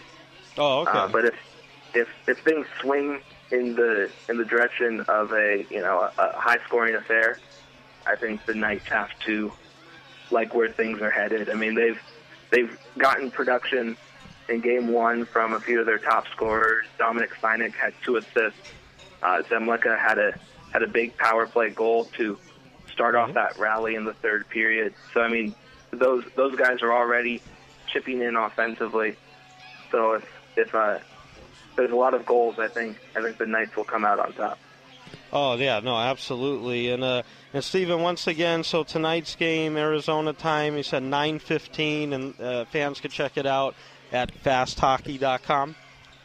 Yeah, and follow us on Twitter, Phoenix Knights Junior A, on Facebook, Instagram, and join in on the conversation and just have fun watching some good junior playoff hockey.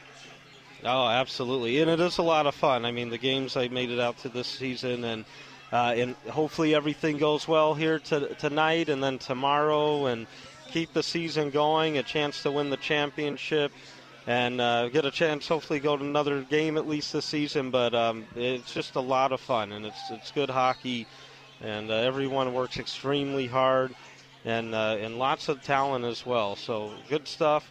And Stephen, it's good to talk to you. It's been a few weeks, but of course, next week, hopefully get you back on again, and we're talking and previewing another game for next week or future games. So that should be a lot of fun.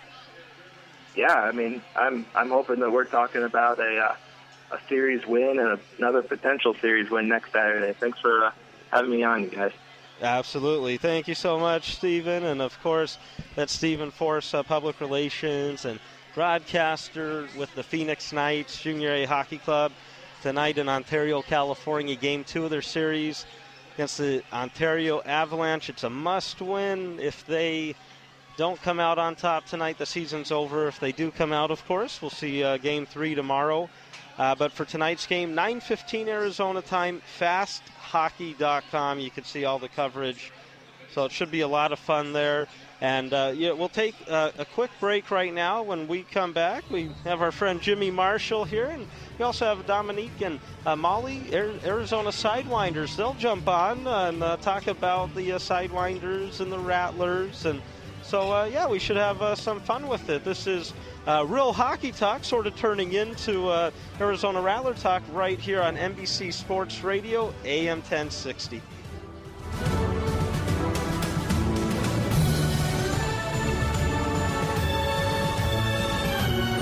Slide. Same host, The Blitz with Rich Gray. Now weekday mornings from 10 to 11 a.m. on NBC Sports Radio AM 1060. Our game never stops. And welcome back again. You're listening to Real Hockey Talk live on NBC Sports Radio AM 1060 KDUS. We're broadcasting live, of course, at Marley's Sports Grill, Desert Ridge. I'm Dave Isaac, and wow, this is a great place because we're going to have we have great surprises. Ron Schertz, owner of the Rattlers, coming on at 3 o'clock. But two beautiful women I'm here with. I can't believe it. Molly and Dominique from the Sidewinders. Welcome. Hi. Hello. Wow, see, did you hear how that sounded? Like the Doublemint twins? I can't believe it. Anyway, I've been a big Arizona Rattler fan for a long, long time.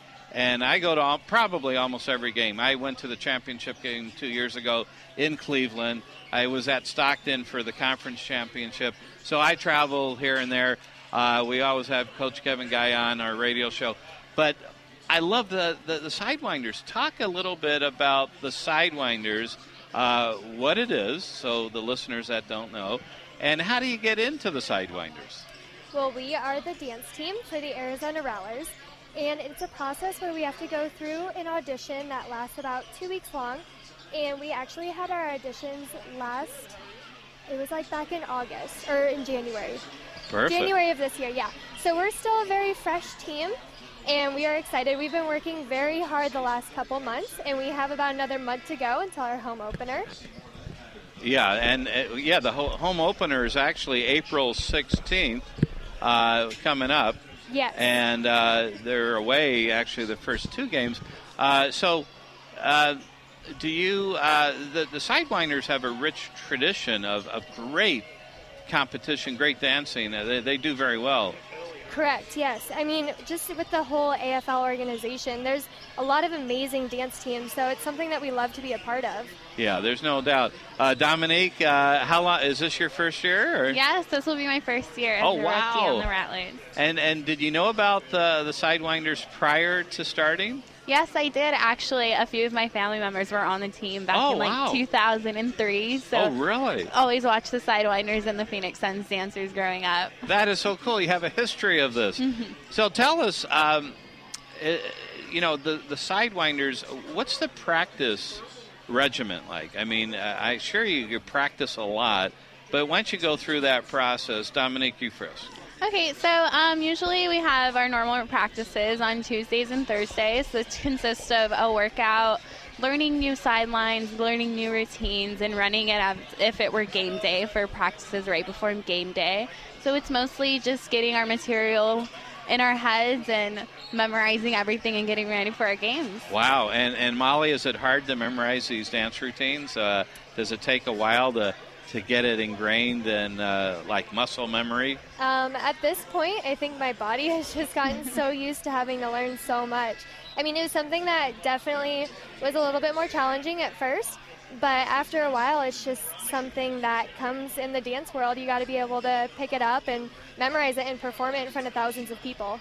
That's right, and they do draw very well, the Arizona Rattlers. Now, you mentioned, obviously, that this is dancing. Both of you, Dominique, let's start with you again. How long have you been dancing? You both look pretty young, by the way. 18 each, maybe? 20. 19. Okay. I'll be 20 soon. All right, so you look younger than you are. But how long have you been dancing? I have been dancing. I think I'm going on this year will probably be my 14th year of dancing. And 14? I started, Wow. I started as a hip hop dancer and interpretation dancer in church. So I've been dancing for a long time. So you have a passion for it. Yes, absolutely. And Molly, how long have you been dancing?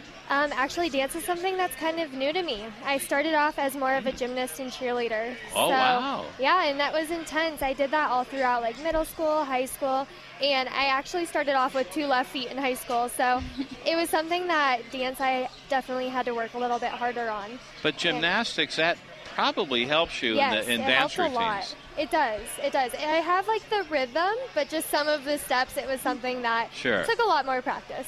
Well, I can imagine. And are you going to be one of the sidewinders that does backflips and back, whatever it's called, back springs? I mean, maybe you'll have to come to a game and see. And I'm going to say, I know her. Right? I'll be cheering for you at the press level. Anyway, so how many are on the sidewinders? How many do they take? We have 16 girls this year. Okay, yes. That's a good amount. It is. And is it like a family atmosphere? I know it's sort of new. Yeah. The season hasn't even started, but is that how it grows into it? Just a really cool place to be part of? We have already done a lot of team bonding activities, so we like to get together and just do fun things in order to bond and just get to know each other, so that way when we have that family atmosphere, it really translates into our dancing on the field. That is really cool. Dominique, Molly just mentioned team bonding. So there's actually specific activities, it sounds like, to bond with your fellow sidewinders. Yep. A few of us actually will go hiking some mornings. We don't have practices. So do a little workout, a little bonding. We do team dinners. We've done a few so far. And also just sitting at practice, right after practice, we'll do little white elephant gift exchanges. Oh, cool. So we get to sit and know the girls a little bit more. That is really good. So so it's not just a dance team, but it's a way of developing friendships and really giving to the Arizona Rattlers and the community, because I believe you go out to the community, don't you, to help in many different events, help people that need help. We do, yeah, and that's something that we really love, just being able to volunteer and stuff. That is such a great thing. I know the Arizona Rattlers are big on that. A lot of the players come out, off season, during the season, and it's a credit to the whole organization. So what does it look like, your careers in dance? I mean, whether continuing with the sidewinders, or do you hope to both have a profession in the area of dance?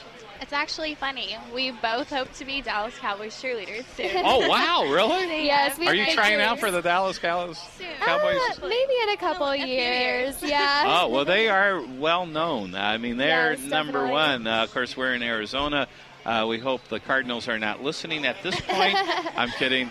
But, I mean, why not? I mean, that is the elite of the elite, is it not? Yes, that's like the top in the dance world. So it's something that as a kid, like, as soon as I knew who they were, I was like, I want to be one of those. Is that right? Oh, definitely. So will you, the big question, will you remember me when you're Dallas Cowboys cheerleader? Of course. Front row tickets.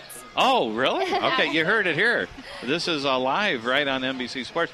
This is so exciting. We only have 2 minutes. Anything else you want to say about the Sidewinders in about a minute or less? There are some dates that we have going on where people can come out and see us. Oh, good. We have our Fan Fest going on March 26th from 11:30 to 2:30. Excellent. That's down at the Ultrastar Multitainment Center in Maricopa. Yeah, cool place. So that'll be a lot of fun. We've been working on some routines for that, and we'll have Stryker out there. Nice. So, yeah, definitely something that people are going to want to come check out before our first game. And then we also have some autograph signing events and taking pictures at the Salsa Festival. That's March 19th from 2 to 8 at Copper Sky Regional Park in Maricopa. Wow, so a lot of good stuff coming up. Yeah. And you could go to Arizona Rattlers, azrattlers.com, I guess, to look at everything, what's going on, the games, the Sidewinders. Well, it's been a real honor and pleasure. Molly, Dominique, I hope to see you again. We're going to be doing a lot of remote broadcasts probably throughout the Valley, so we'd love to have you on again. You've been delightful. You're going to be here for a while. Come on down to Marley's. We're giving away Arizona Rattler tickets, the first home game. And, again, thank you very, very much for stopping by. And I do believe you're both going to make the Dallas Cowboys. That's what I think. Thank you so much. I should say the Dallas Cowboys cheerleaders. Yeah, I did say the Cowboys. Football team. Wow. Probably too small. This is going to be so cool. And the best thing is you're going to remember who we are when you have all this fame. Of course. How about like Dancing with the Stars or anything like that? Ooh, that would be fun. That'd be a cool deal. Yeah. That's always fun. Well, dancing is always cool. I wish I knew how, but I don't. Not very good, but I'm looking forward to seeing both of you this season at the Arizona Rattlers game. And, of course, this is Real Hockey Talk live on NBC Sports Radio, AM 1060 KDUS. We're broadcasting live from Marley's Sports Grill, Desert Ridge. Greg ordered a beautiful-looking salad. Is that a Cobb salad? That looks like amazing. Look at I'm going to have to share it with you. That's all there is to it. And, of course, coming up at 3, Ron Schertz, majority owner of the Arizona Rattlers. We've got Kevin Guy, general manager, head coach, calling in at 3:30. A lot of stuff. The Arizona Rattlers giveaway still. Tickets. So if you want some tickets, come on down. Just come on down anyway. It's a lot of fun here at Marley's Sports Grill, Desert Ridge. And now we're going to, next hour, talk a little bit of baseball, too. We got Jimmy Marshall, the great Jimmy Marshall, live here, too. Of course, it's spring training. A lot of good stuff going on in Arizona. It's such a beautiful place for spring training, by the way. And I'm sure you're both baseball fans, probably. Oh, yes. And so it's a lot of fun. Everyone, stay tuned for Ron Schertz, majority owner, Arizona Rattlers, and a lot more coming up on NBC Sports Radio. We'll be right back.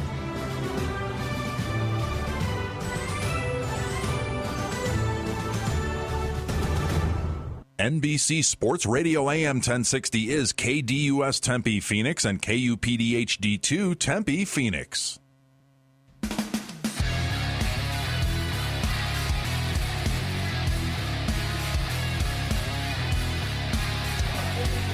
And welcome back. You're now listening to Breakthrough Sports. We just concluded Real Hockey Talk thanks to Molly and Dominique, Arizona Rattlers Sidewinders. They are delightful. They're going to be here till 4 o'clock. Come on down to Marley's Sports Grill, Desert Ridge.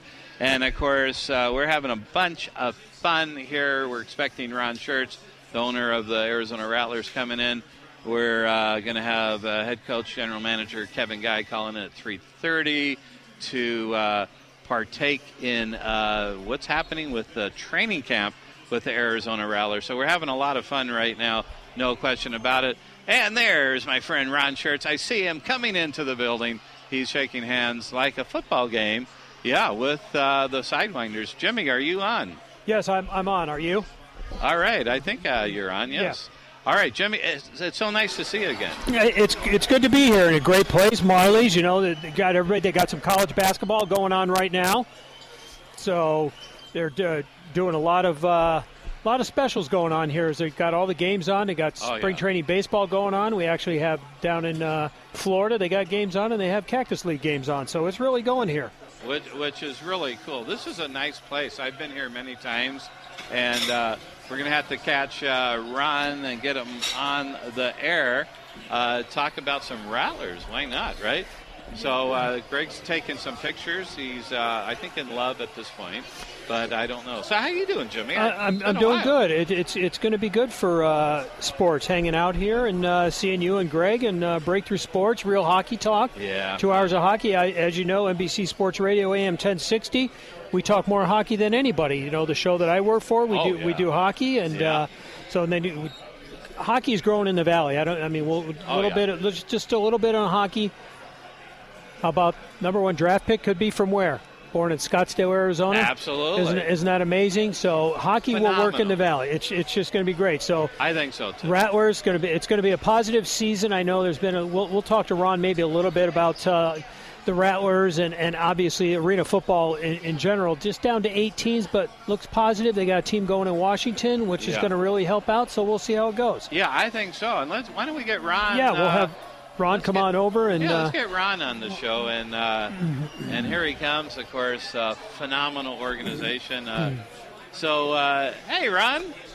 Oh, wait, I think we got to turn you up a little bit. Yeah, here we go. We're going to do some turning up of... and there you are. Ron, it's so nice seeing you again. Nice seeing you guys. It's great. I love your shirt. It's colorful. Yeah, I actually just came back from camp. Oh, did you? Yeah, I just left down there about 45 minutes ago. Yeah, that's right. They're down in Maricopa, right? It's awesome. How's it going there? I know they started last week, I believe. Or? Well, they actually started officially. First officially, I think, was actually Wednesday. Oh, okay. And then, but the city of Maricopa did a really nice job for us. We have 3 football fields down there, all completely. It looks like a golf course.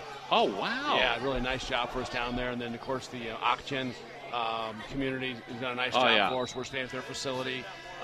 We have meeting room facilities there, so it's been awesome. That is really cool. Now, the league has changed a little bit with, I think, 3 teams departing, I believe. A little surprised about San Jose, but I think it was non-football operations.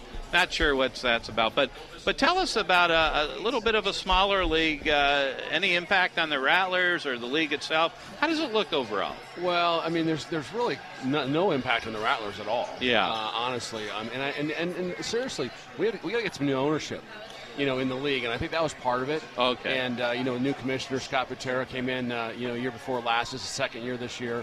I mean, he's really serious about cleaning the thing up and making sure the right kind of ownership. And, the Washington Wizards have the press conference, I think, on Wednesday that they bought a franchise. Oh, excellent. Yeah, so so that guy that owns the Wizards, the NHL team there as well as WNBA. Oh, so excellent. This will be the 4th property there. I'm going up to Sacramento in a couple weeks to meet with the Kings. I think we're pretty close on that deal. So I think we start getting that kind of ownership. Yeah. That actually weaves in with other properties. I think it starts to legitimize the league a little bit. Because Cleveland's done a nice job. Yeah. Obviously with the Cavs, and then Tampa Bay, who has the NHL team. We need to get those kind of properties. Even though I think Arizona ultimately is probably going to be the lone wolf in that theory. We need that kind of. So if we can get through this year, I think we'll be in good shape. Very cool. Just a little bit more on the whole league as an outlook. They talked about Mexico, and that might actually be a little bit intriguing. It used to take forever to go down to Mexico, but now with planes, getting better and better, and that's an opportunity as well. It's a growing market down there. Baseball, football has become very, very popular. It is, and we start looking at obviously NFL is not an option. It's too expensive, right? Correct. So the fact that we could have a couple teams down there potentially, we signed that deal with Univision, so we've got Monday Night Football this year on Univision. So we think it's they're gonna lead into Monday Night Football with the soccer over the weekend, and then Monday Night Football this year on Univision. So that is excellent. So I think those are some opportunities. Scott's got some real big visions, and so we just got to keep plugging along here. But as far as the Rattlers go, we just got to go out and play football and win football games. Yeah, and you've signed a whole bunch of players. I every week I see more, but of course you're bringing back Hawthorne and Dukes, some really fan favorites and phenomenal football players. No question. I was just down there just now. I'll tell you what, there's competition. Well, there might be some players that have been here that won't be here. Yeah. I mean, it was serious down there today, and that receiving core that we have. There was 2 or 3 other kids on there that can flat out play. So man. So we'll see what happens. But that's how Kevin likes it. I mean, he's out. For what 5-6 years now, we've had all you guys on the show. We love the Arizona Rattlers, and he loves creating competition. And it makes sense. It just keeps uplifting the whole team and organization. It does, and I can tell you that down there at the Maricopa facility, it feels NFL. I mean, it really does. Those guys that have played other places in the league, come down here and see that deal and stay at first-class facility down there at the Auction Hotel, Harrah's. I mean, it's beautiful, so it's fun. Oh, that is really cool. Now, I was at last year. I don't want to go back in the past, but a little bit. I went to Stockton to see the conference finals against San Jose. And, we had Kevin on the week after that. Understandably, upset. He tried to contain himself. Kevin's awesome. But, that controversial play, I'm not sure I agree with it, but what can you do? It's over. Well, I mean, those are painful. Very. And the reality of it, they're painful. And so if we win that football game, we come back here and actually play the Arena Bowl here, which will be a packed house, and obviously financially for the team. The consequences were significant. Pretty big deal. Yeah. But on the flip side, though, we shouldn't be in that situation. Yeah. We missed an extra point, had to go for 2. I mean, and so had they not done that, a game would have been tied anyway. That's right. So you I mean, sure, bad call, absolutely.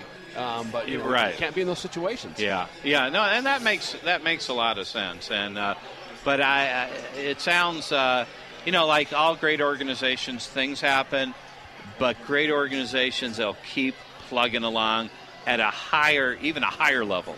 Is that what you feel? The energy? Well, the expectations are so high, right? Yeah. I mean, we're literally 2 plays away from winning 5 in a row. Yeah. I mean, if you think about it, there's right? no doubt about it. That's kind of crazy. I mean, who's heard of that? That's never happened. I mean, anything short of winning the whole thing, all of a sudden, a complete disappointment and the season's a waste, right? And so that's not reality, but we're going to be good this year. I mean, I would not be surprised as maybe the best football team we have. Oh, wow. I wouldn't be surprised. I mean, we're a little bit it's a little bit different. We've got new players in the secondary. It's a little bit, but Kevin thinks the defensive line, he'll talk about it today, might be the best defensive line we've ever had. Oh, excellent. Yeah. And defense so critical. And, of course, you got the MVP quarterback, Nick Davila. How's he looking? Nick looks great. He came in shape. He came in to camp in good shape, mentally right, got that leadership, just good stuff. And Nick is, let me put it this way. I know most of the players, well, not maybe currently with the new players, but one thing I always loved about the Arizona Rattlers is they're good people. And that is so important, I know, to you and Kevin and the whole organization, but the fans love it too. And personally, I so much appreciate that. You got good human beings. Yeah, knock on wood, we haven't had too many issues. We haven't had any issues off the field. You never know, right? You never know what's going to happen, but no question. We've had some people on our roster before that we thought we were going to have some issues with. We cut them, and so it's not a winning isn't everything. Exactly. We've got a brand, and we're part of a community, and we got to make sure we act that way. Yeah. Season's just around the corner. We're only a few weeks out. What can fans expect new at the stadium this year that we can see? I don't know there'll be anything new, except for I think it's just going to have a lot of energy, like always, Yeah. And last year I think we averaged north of 10,000 fans a game, and the Suns took over the actual ticketing last year, so now they have they're managing all of that stuff. So we've got a lot more activity as far as that goes, and more season ticket holders, and it's just going to be a lot of fun. I mean, I look forward to it every year, but for some reason I don't know why I'm looking forward to it more this year. That is so cool. I mean, it's almost like what would you call it? Like a renewed energy, or how would you describe that? I mean, there's something to say about losing last year. I mean, I think there is. I mean, I think there's a different attitude, and I think there's, sometimes players obviously win 3 in a row, you get a little entitled, and hey, you know what? You weren't the best last year. Yeah. And somebody else beat you, and now you got to get back to work. And so, it'd be kind of fun to see if we can't get on another run. Yeah, and the runs are always sort of cool. And, well, it's interesting because, San Jose was always a rival. Spokane may have been a rival. They're all gone. Don't know if L.A., it's their second year, not really a rival. Who's going to be the new rival for the Rattler? Everybody? Well, no question. And, Philadelphia's real deal. Yeah. I mean, Philadelphia's real. I mean, they're right there last year, and Jacksonville probably be pretty good again this year, and I think it's going to be pretty balanced all the way around, and we should be the best team in the league. But obviously, you got to strap it up and find out. But you're certainly the model organization of the league, and I agree with you. I mean, when you get the great owners, the great organizations, it really will uplift and attract even more and more owners that are that mindset. Oh, no question. When we are the model of the league, and I think we'll continue to. That's why I'm making the trip out to see some of these potential owners, because, to be honest with you, we've had some owners in the past. If the new guys that actually really have something going on, like owning NBA temes, met some of our previous owners, I don't think they sign up for this, to be honest with you. So I think we've been able to clean it out a little bit. It's not mom and pop anymore. This could potentially be pretty cool. Yeah, I think it's cool because it really is such a great sport to watch, and I hope, and I know it'll happen. So as you get more and more teams and make the league, very solid, the future looks bright. The history of the Rattlers, of course, have always been phenomenal, and now I just think the future is going to look bright, and we're going to do everything we can to get fans out there, because I just love it. I go every game, and we report on the Rattlers, But and even if we didn't report on the Rattlers, I would be there every game because it's that fun. And Jimmy here too. You're a huge Rattler fan. I've been a season ticket holder a long time. 1992, I always tell everybody the story. I was one of the people that named the Rattlers. Wow. But there was, 6 or 7 of us, and the girl won lifetime tickets, I think it was, and the rest of us got, 50% off the first year, and we just loved it so much. And, it's everybody always goes in with the mindset it's NFL football. You can't go in. It's a whole different. Yes, it's football, but it's not NFL football. And go to a Rattlers game. You've never been there. I'm going to tell you, you guys are going to have a great time. It's something to do in the summertime, long drawn out with the kids.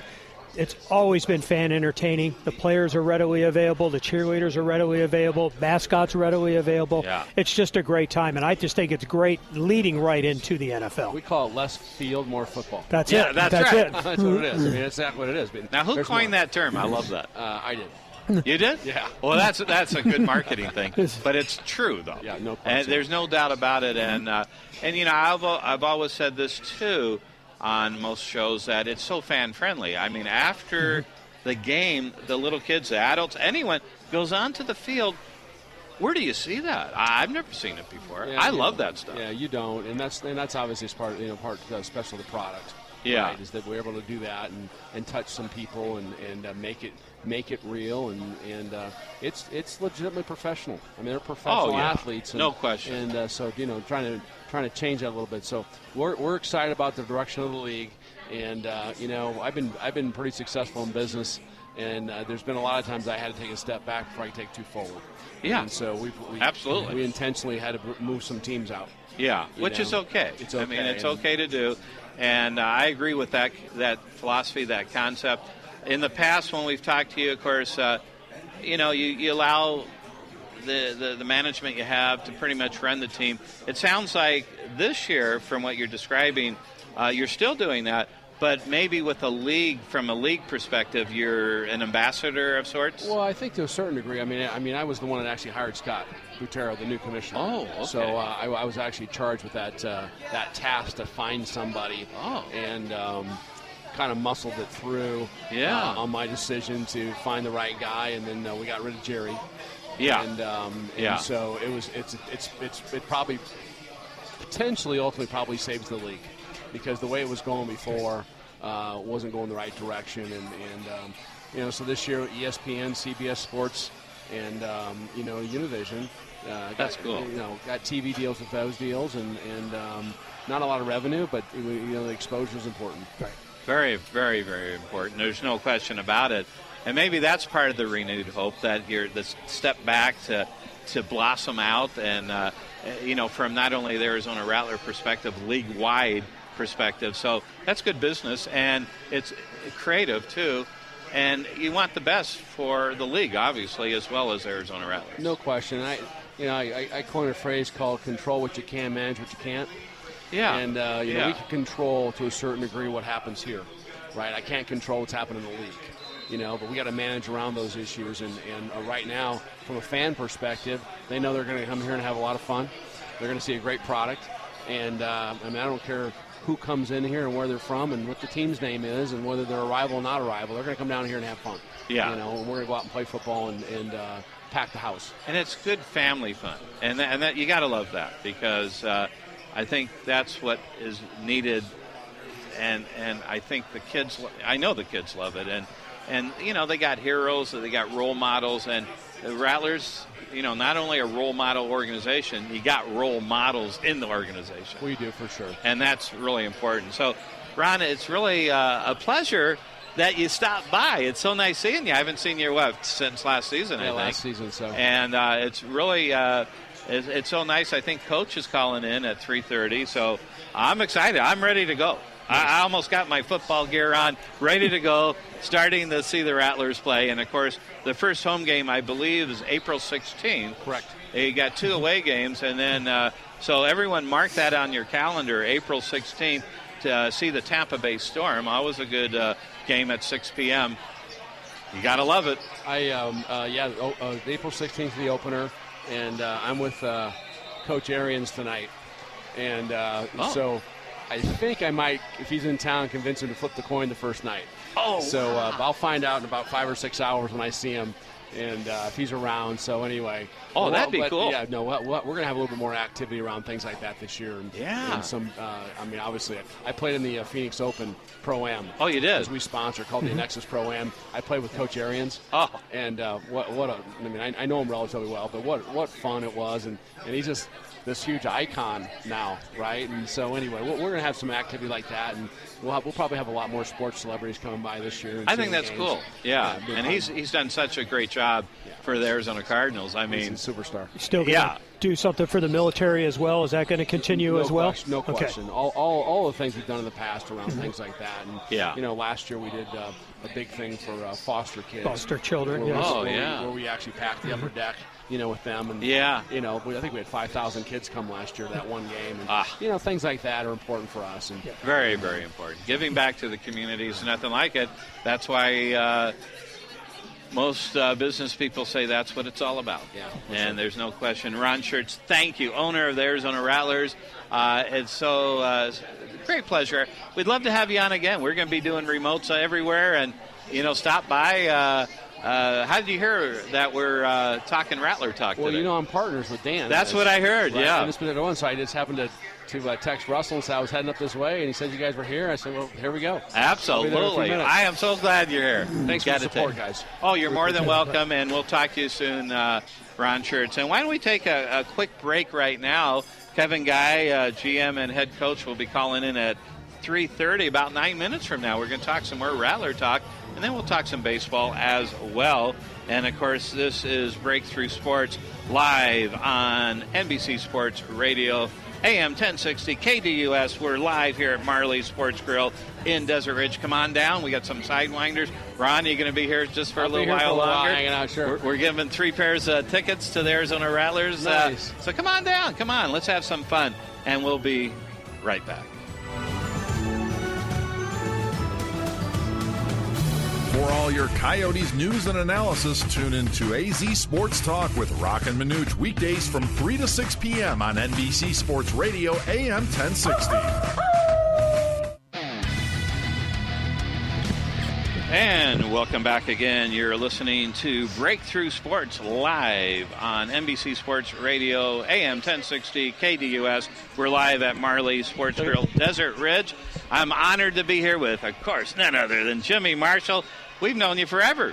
It's been 5, 6, 7 years, I believe, we're hitting that now. Which is a lot of fun, and there's no one more knowledgeable than you in any sport. I just remembered all the times talking baseball, football. I mean, I don't know how you knew everything. I really did. It's like amazing. I just love the local sports. It was nice to have owner Ron Schertz come down and kind of surprised to check up on us, didn't he? Very cool. But he's such a nice guy. Yeah. Been on the show many times. And, wow, such a great organization. I'm glad he's involved with the league, to sort of solidify that. That's always important. Well, the one thing that the Rattlers, they've always done right, and they've been able to keep the fan interest.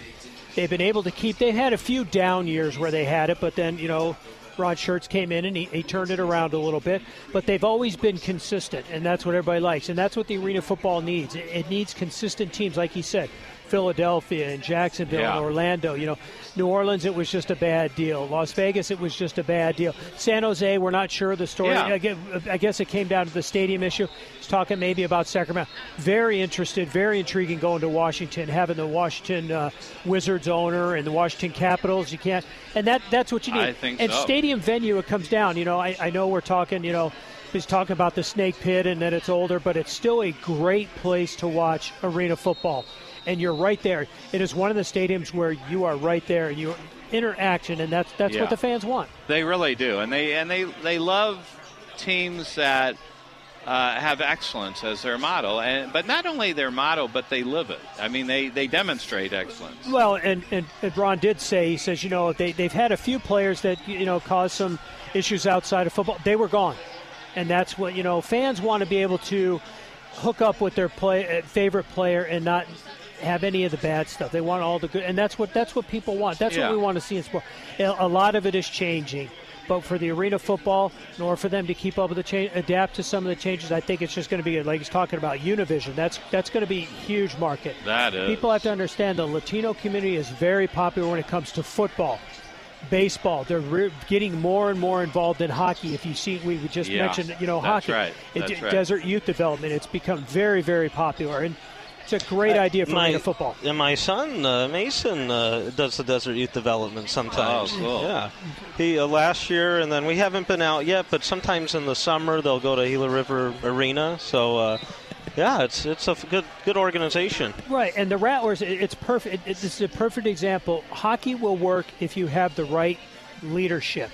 And it's working now. We have the right leadership. Yeah. The Rattlers are working. Why? Because we have the right leadership. You have people that know what they're doing, and that's what it takes.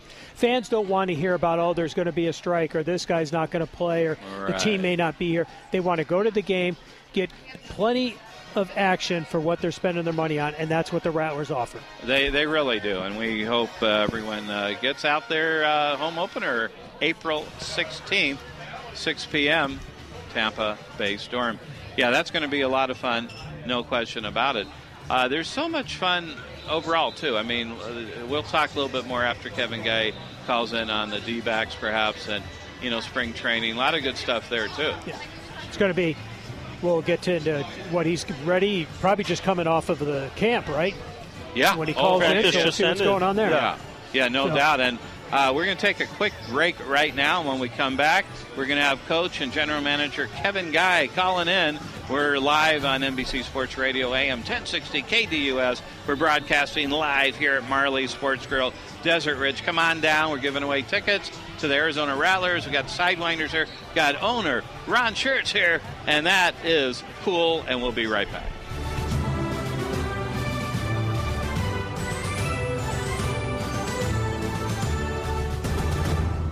Phoenix's unfiltered sports talk. Rock and Minuch with Crespin. Weekdays 3 to 6 on NBC Sports Radio, AM 1060. And welcome back again. You're listening to Breakthrough Sports live on NBC Sports Radio, AM 1060 KDUS. We're here at Marley Sports Grill, Desert Ridge. Such a great place. We have owner Ron Schertz for Arizona Rattlers in-house. We got Sidewinders in-house. And we have Jimmy Marshall in-house, too. Jimmy, it's nice to be back with you. It's going to be exciting. We got Rattlers football coming around the corner, and I guess we got the main man that'll be checking in. I know Ron Schertz might be the main man, he says. Yeah. But we got the real main man coming up, don't we? That's right, because joining us right now is General Manager and Head Coach for the Arizona Rattlers, Coach Kevin Guy. Kevin, how are you? Doing great, Dave. How you doing? I am great. It's so nice to hear your voice again. I know you're in the middle of camp.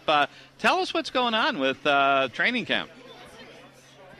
Well, this year we're out at the Oxygen Indian community in Maricopa, and it's been great so far. We've been not only been able to have training camp, but also been involved with the community while we've been out here.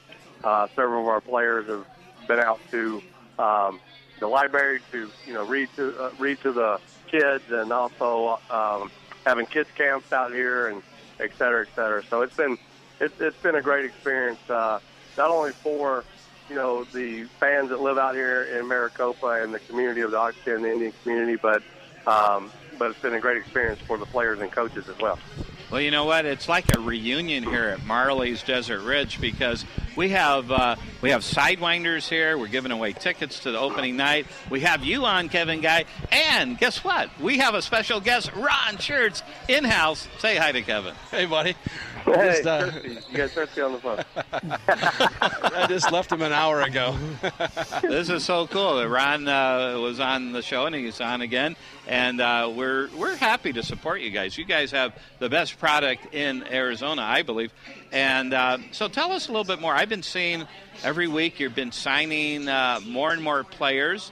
I know you like competitive camps. Tell us about this camp. How is it different than any others? And what do you expect? Any surprises thus far? Well, every year we go into the off season looking to address the needs that we need to in the off season. So, the big three for us was, we wanted to upgrade our offensive line this off season, add more team speed, and we wanted to get younger on our defensive line, and I think we've been able to do that. Now we got younger in the secondary also, so I think we got the athletes. There's no doubt about that. We got the athletes. It's about these guys getting reps and learning our system, and as they do that, they'll grow in the system.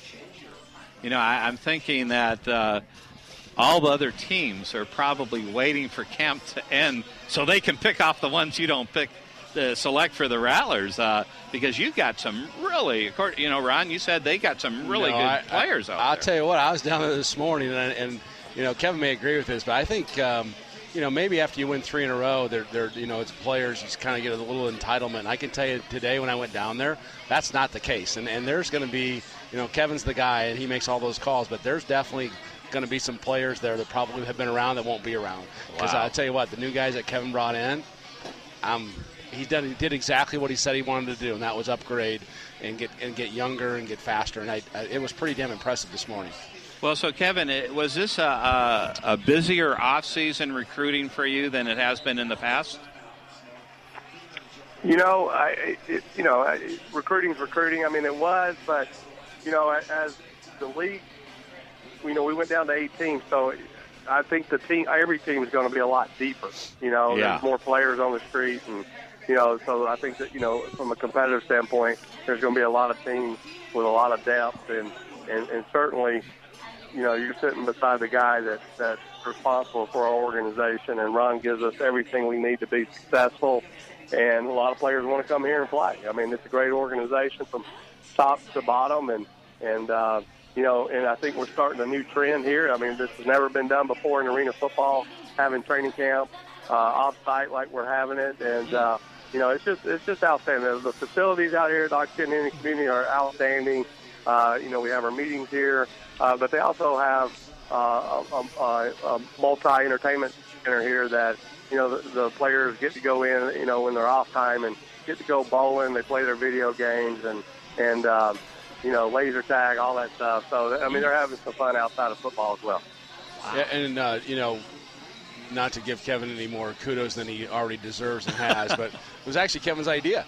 Really? Yeah, he's like, what? Their auction's a great partner for us. Yeah. Right? And he's like, what? Why wouldn't this make sense? And so we went down there, and Kevin actually went down there with Chris Preston, our president, and actually kind of pitched the story and said, hey, and then they embraced it. And I'll tell you what, if you haven't been down to that facility, it's beautiful.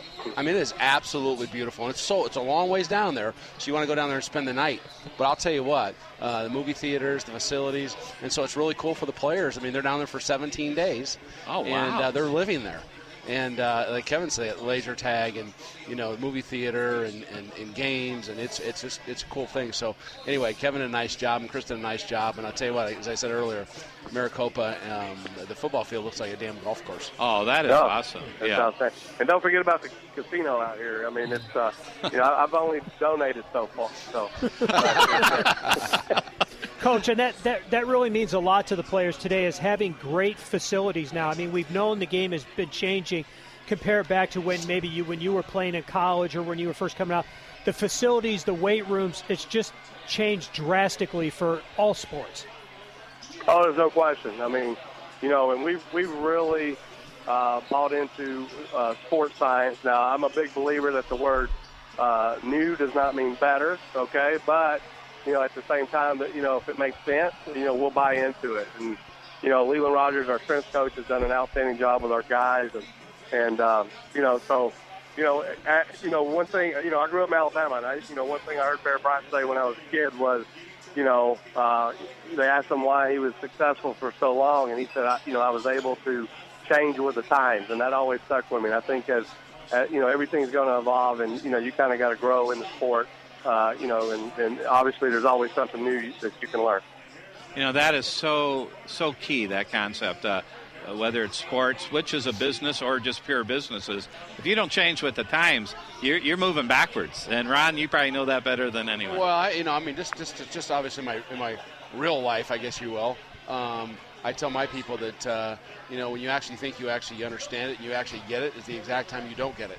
Yeah. Which means you better get better. There's no doubt. If you can't look back 6 months ago or a year ago and say, you know what, I didn't know anything a year ago. I'm better now. Yeah. And that's exactly what Kevin's been able to do, and that's why we continue to win. And what's cool about this sport, too, is, as Kevin said, this recruiting thing. You know, Jimmy, you said the facilities. This recruiting thing, I mean, we recruit, right? So the facilities and what we do, those guys have their eyes they're like grapefruits down there around the facilities. And some of those guys have been to other arena football teams. They get nothing like this. Yeah. It's pretty cool. They want to be here. This is like first class. Oh, they want to be in Arizona. Yeah, there's no doubt. And Kevin, I'm going to ask you this question, but I know it probably won't matter, but your first 7 games, you have 5 on the road. Does that really matter or not? Or is it going to build more chemistry to be undistracted on the road? And perhaps that's the answer. I don't know. You know what? I actually like it because, having a young football team, they get to make a lot of their mistakes on the road before we come home and play in front of the Rattler Nation and then Snake Pit there. So, and we get those home games down the back stretch going into the playoffs. So I do like the layout of it. And, and I think, they're going to have a lot to learn playing on the road and in front of a different environment. And, when we get to see early in the season who can handle the pressure. Which is, go ahead, Jimmy. I was just going to say, you're early in the season with all the away games. I asked Mr. Scherzron, I asked him, only 8 teams now left in the league, and San Jose being gone, a big rival. Who's the rival now for the Rattlers? Is there anybody now, or is it everybody? I got asked that question the other day, and when you look at the league and how long it's been around, I think, Orlando and Tampa are 2 teams that, that Arizona's played for a long time. But, I think our new rival's kind of been Philadelphia. I mean, with Philly, we've played them twice in the Arena Bowl. And, they haven't had a lot of luck. But, we've enjoyed playing against them. And, we played each other a lot in the last 4 or 5 years, So I know a lot of people from Arizona, they naturally have a rivalry with the city of LA, but that organization is still growing, and in the time, eventually, that may work itself into a big rival. But there's also been some other things in this league we've been playing for a long time. Yeah, the Philadelphia deal is it's interesting that we actually like the Philly guys. Right? Yeah. We hated San Jose. So Philly becomes our new rival, if you will, but, they're good guys. Yeah. And, Ron it's a fun rival. Yeah, it's a fun rival, exactly right, as opposed to like a disdain, a hate, Well, there could have been a rival if Cleveland had a better year last year. Yeah, because that was a cool deal. They had the best 2 years ago. It was special. They had the best record in the league in Arizona. I mean, I still remember I was there. I went to see the game in Cleveland, and I still remember vividly Coach running down the field with one of the interceptions, I think. Kerry Reed, he said he still talks about how he beat Kerry Reed down the field, which is all BS. We know that, right? He started at the 20. Kerry started the other. He started at the 20 going that way, or actually the 10, and Kerry started the other 5. So you actually act like he beat him, but yeah. But I started from stationary. Was already That's moving. right. Yeah, hey, but, it's a special environment. To your comment about 18, here's what I got to say about that is one, Canada has been playing with 18s for 100 years, okay? And, they've been a viable league, and really what we're looking for is quality, not quantity, And I think guys like Ron Schertz, owners that came into this league, Tampa's got a great group, Cleveland's got a great group, Philly has a great group. So, I think Scott Butera, our new commissioner, has done a great job of helping clean this league up and get it going in the right direction. That makes so much sense. It's going to be, a smaller amount of teams, but the competition should go up a bit. Well, and again, as I said earlier, we got kind of sick and tired of this mom and pop stuff. And so we start getting some gamers in here. And again, Washington announces next week, or the 16th, they've got a press conference. Washington Wizards, NBA, Sacramento Kings. I'm going up there next week. NHL, the best team in the league right now with the Capitals. Right. He owns both of those deals. And so, the Kings, I'm going up there in a week and a half to meet with those guys. And we start getting we get away from this mom and pop stuff. Yeah. I mean, mindset is everything, right? I mean, when you get a different mindset, it makes a huge difference across the board. Well, back when this league started, right? all the NFL owners, right? You got Jerry Jones in there. You got John Elway in the room. You've got people in this, that owners that are like really legit, right? Arthur Blank from Atlanta. I mean, these guys are all in the owners' meetings. Yeah. That's a different conversation that's going on than what's been going on since I've been in here, right? Yeah. So we start getting some power players in here that actually get business, actually get sports. Don't be surprised in 5 to 10 years. Remember, back in the day, the NFL was broke. Yeah, that's right. Before Larry and Magic got in the league in 1979, the NBA, that deal was going down. Yeah. So I mean, this you don't know what's going to happen. Yeah. Right? And probably, but with the right people, yep, you can predict pretty good results. Yep. Yeah, I agree. And Kevin, so tell us. I know it's really early. I think you just started camp this weekend, right? We did. Yes. Yeah. So it's early, but do you expect any surprises? Do you expect certain core players from the past on the bubble may not make it, or how do you see it so far, even though it's early in the game? Well, I think our mindset here is, Dave, is that everybody got a shot to win the job. And, we obviously appreciate and love everything our past players have done for us, and they will continue to do a good job for us. But we love competition, and it's a healthy competition. Yeah. And, these guys get in here and compete, and, it stops, from allowing your organization to get complacent, and that's, why do the great teams fall from the top? The great teams fall from the top so they allow themselves to get complacent. So, if you don't like pressure, and it's a healthy pressure, but if you don't like pressure, I mean, Arizona Rattlers is the wrong place to work. I mean, it's you got to come in and compete, and we have high expectations. It starts with Ron, and he's a great owner. I think he's the best in the league. He does a great job with the setting tone and direction in our organization, and everybody kind of follows that. So we have we have high goals here, and we're going to work towards those goals every year. Hey, Coach, my last question. Thanks for coming on. Ron mentioned it. Dave has mentioned it. I hear some of the fans.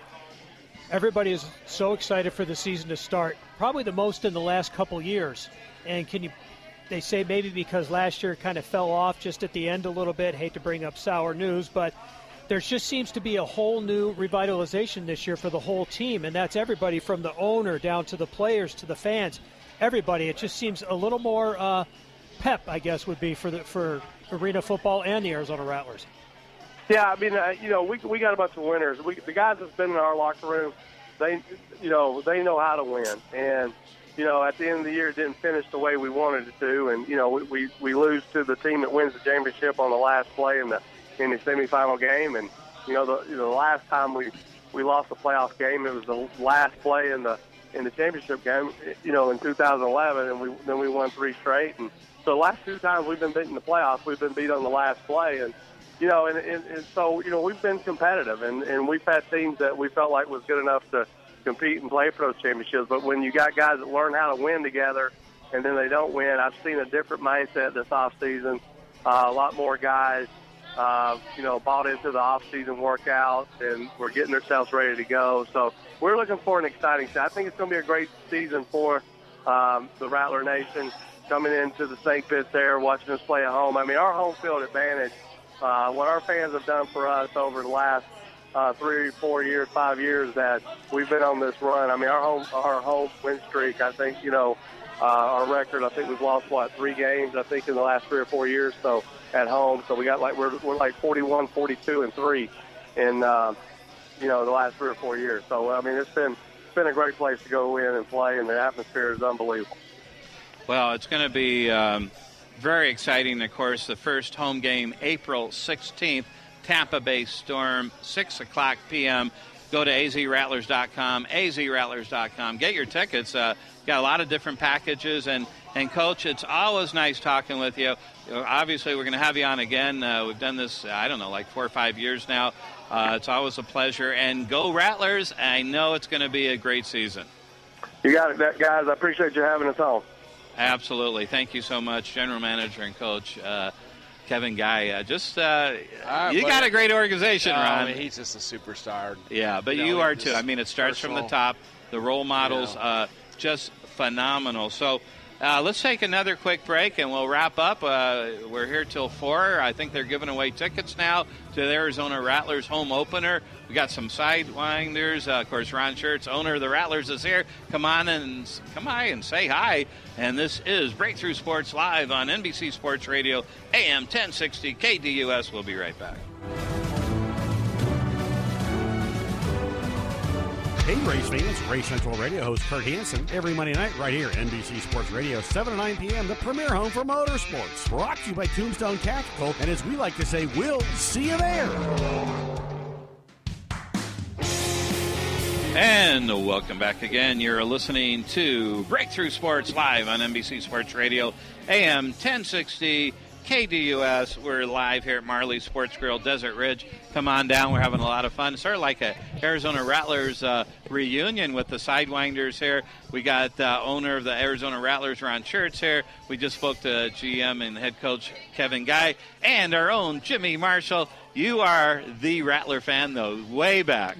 Way back, and still a fan. So it's good. Yeah. It's good when you're on remote that everything gets tossed at you. Kind of have to break it up. And we're going to finish up with Ron. Yeah. And I wanted to ask Ron. I know Ron has been a fan from day one. But That's Ron, right. why don't you tell us a little bit about how you came to purchase the Rattlers? Was it something you always wanted to do, or was it something that you worked out with people? Give us a little story on that. Well, back up to 1992, right? So I moved to Arizona in 1990, and I'm a football guy. So I played quarterback for 14 years and played in grade school, high school, and college. And in the summer, what do?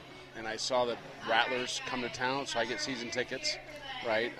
I got a better view now than I did then. Absolutely. Right. And really couldn't even afford the tickets, but I had a lot of fun going down there. So anyway, 2011. So been a season ticket holder since 92, the whole time. And, the team kind of came up and was floated by me, and I'm like, interesting. And when I started to investigate it a little bit, it actually was very similar to my current business in the sense that, you've got marketing, you got branding, you got sales, those kind of things. And I tell this story often, and I told this story actually the opening Tuesday night when Kevin has all the players together, that I don't buy this football team without Kevin Guy. I just absolutely don't. When I met him the very first time, within seconds, I mean, we're cut out of the exact same cloth.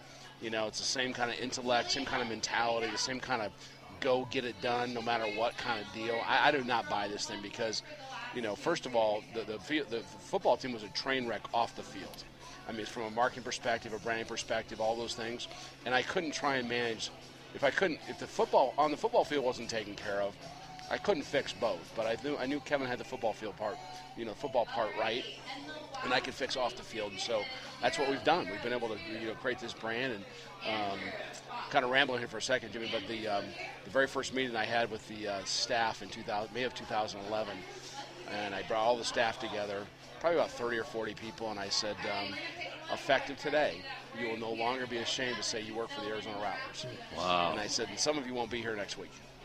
And we cleaned some people out. Yeah. I mean, we changed that attitude, changed that mindset that this is a different ball game, and we're here to win football games, and we're here to be a part of the community, and it's not okay to be okay. And the truth is, it's better to clean up like that because the ones that stay have the opportunity to no ceiling, and the ones that leave will have to rethink their lives, and that will improve their lives theoretically too. No question. It's not like you walk in to fire people. Yeah. But from a leadership perspective, you try and provide them, some vision, some direction that says, doesn't mean that you're a bad person. This doesn't work in our environment. So that's right. Go someplace else. But yeah, that was one of the things. But I don't buy this football team without Kevin Guy. And wow. I was saying it earlier when he was on the phone, but our personal relationship is really special. Not only professional relationship, personally, and I'm gonna see him in 2 hours. Yeah. Go hang out in a couple hours. So in the end, you've grown by leaps and bounds, and overall, would you think the arena football is healthy? Even though we're down to 8 teams, I think it's the healthiest it's been in a while, really. Well, that might be a stretch. I having said that, though, again, we don't know what's going to happen. I mean, this thing's on a house of cards here 3 months ago, and I think, Scott's done a nice job. We start seeing these teams drop out, and you're kind of like, who else is going to drop, and, all that kind of stuff. But it feels like the addition of Washington's a big deal. That is a huge deal for many aspects. Not only just added more credibility, but established franchises. And when you have the Washington Capitals, we're a pretty big hockey show as well, being phenomenal this year, that adds even more credibility. You got to love it. Got to love it. It's awesome. So they're at the press conference on the 16th. And that is cool. They've got deal. all kinds of celebrities coming to that deal. Oh. It's really cool. So that'll be a nice boost. No question about it. And is this... I mean, every year probably had an element of something different. And I think you already talked about how this year has an element of something different. More renewed energy. The loss can do that for you. But it's like a step back to propel yourself beyond belief. Yeah, I mean, we lose on the last play of the game, in 2011. Yeah. Then you go and win 3 in a row. Yeah. Phenomenal. We lose on a weird play in San Ho or in Stockton. Yeah. I mean, I'd be okay bouncing back, running 3 in a row. Yeah. That kind of thing. Yeah, there's no doubt about it. And wow, I can't believe. Hey, the Sidewinders. Where are they going? Oh, I wanted a picture with them. Anyway, that's okay. We'll get a picture later. But Ron, it's really a pleasure to have you on because it's not just about sports. As you know, I'm a CPA and a business consultant, and I love your business, the way you think. And that's what I think so many parts of America, I'm going to say, is a different way of thinking in a way. Would you agree? Yeah, I agree. I mean, there's no question that the sports and winning and understanding what it takes to be successful, I mean, and you're going to get knocked down. You just got to. The parallels are just incredible. Yeah. And so it's really been a lot of fun. Yeah, and I could tell you look well. I love your shirt. It's so bright, and that's what the Arizona Rattlers reflect, a bright future. But not just that. You're going to see a phenomenal team. I know it. You know it. Jimmy knows it. We all know it. It's going to be an exciting year. Go to azrattlers.com. Get your tickets. April 16th, first home game. azrattlers.com. Ron, thank you so much for being on today. Thanks, guys, for being on. You're more than welcome. Jimmy, Marshall, yeah, nice we'll seeing do this you. Again, We're going to be see you soon, too. And we're live here at Marley's Sports Grill, about to sign off. NBC Sports Radio, AM 1060. We'll see you next week. Everyone, have a great weekend.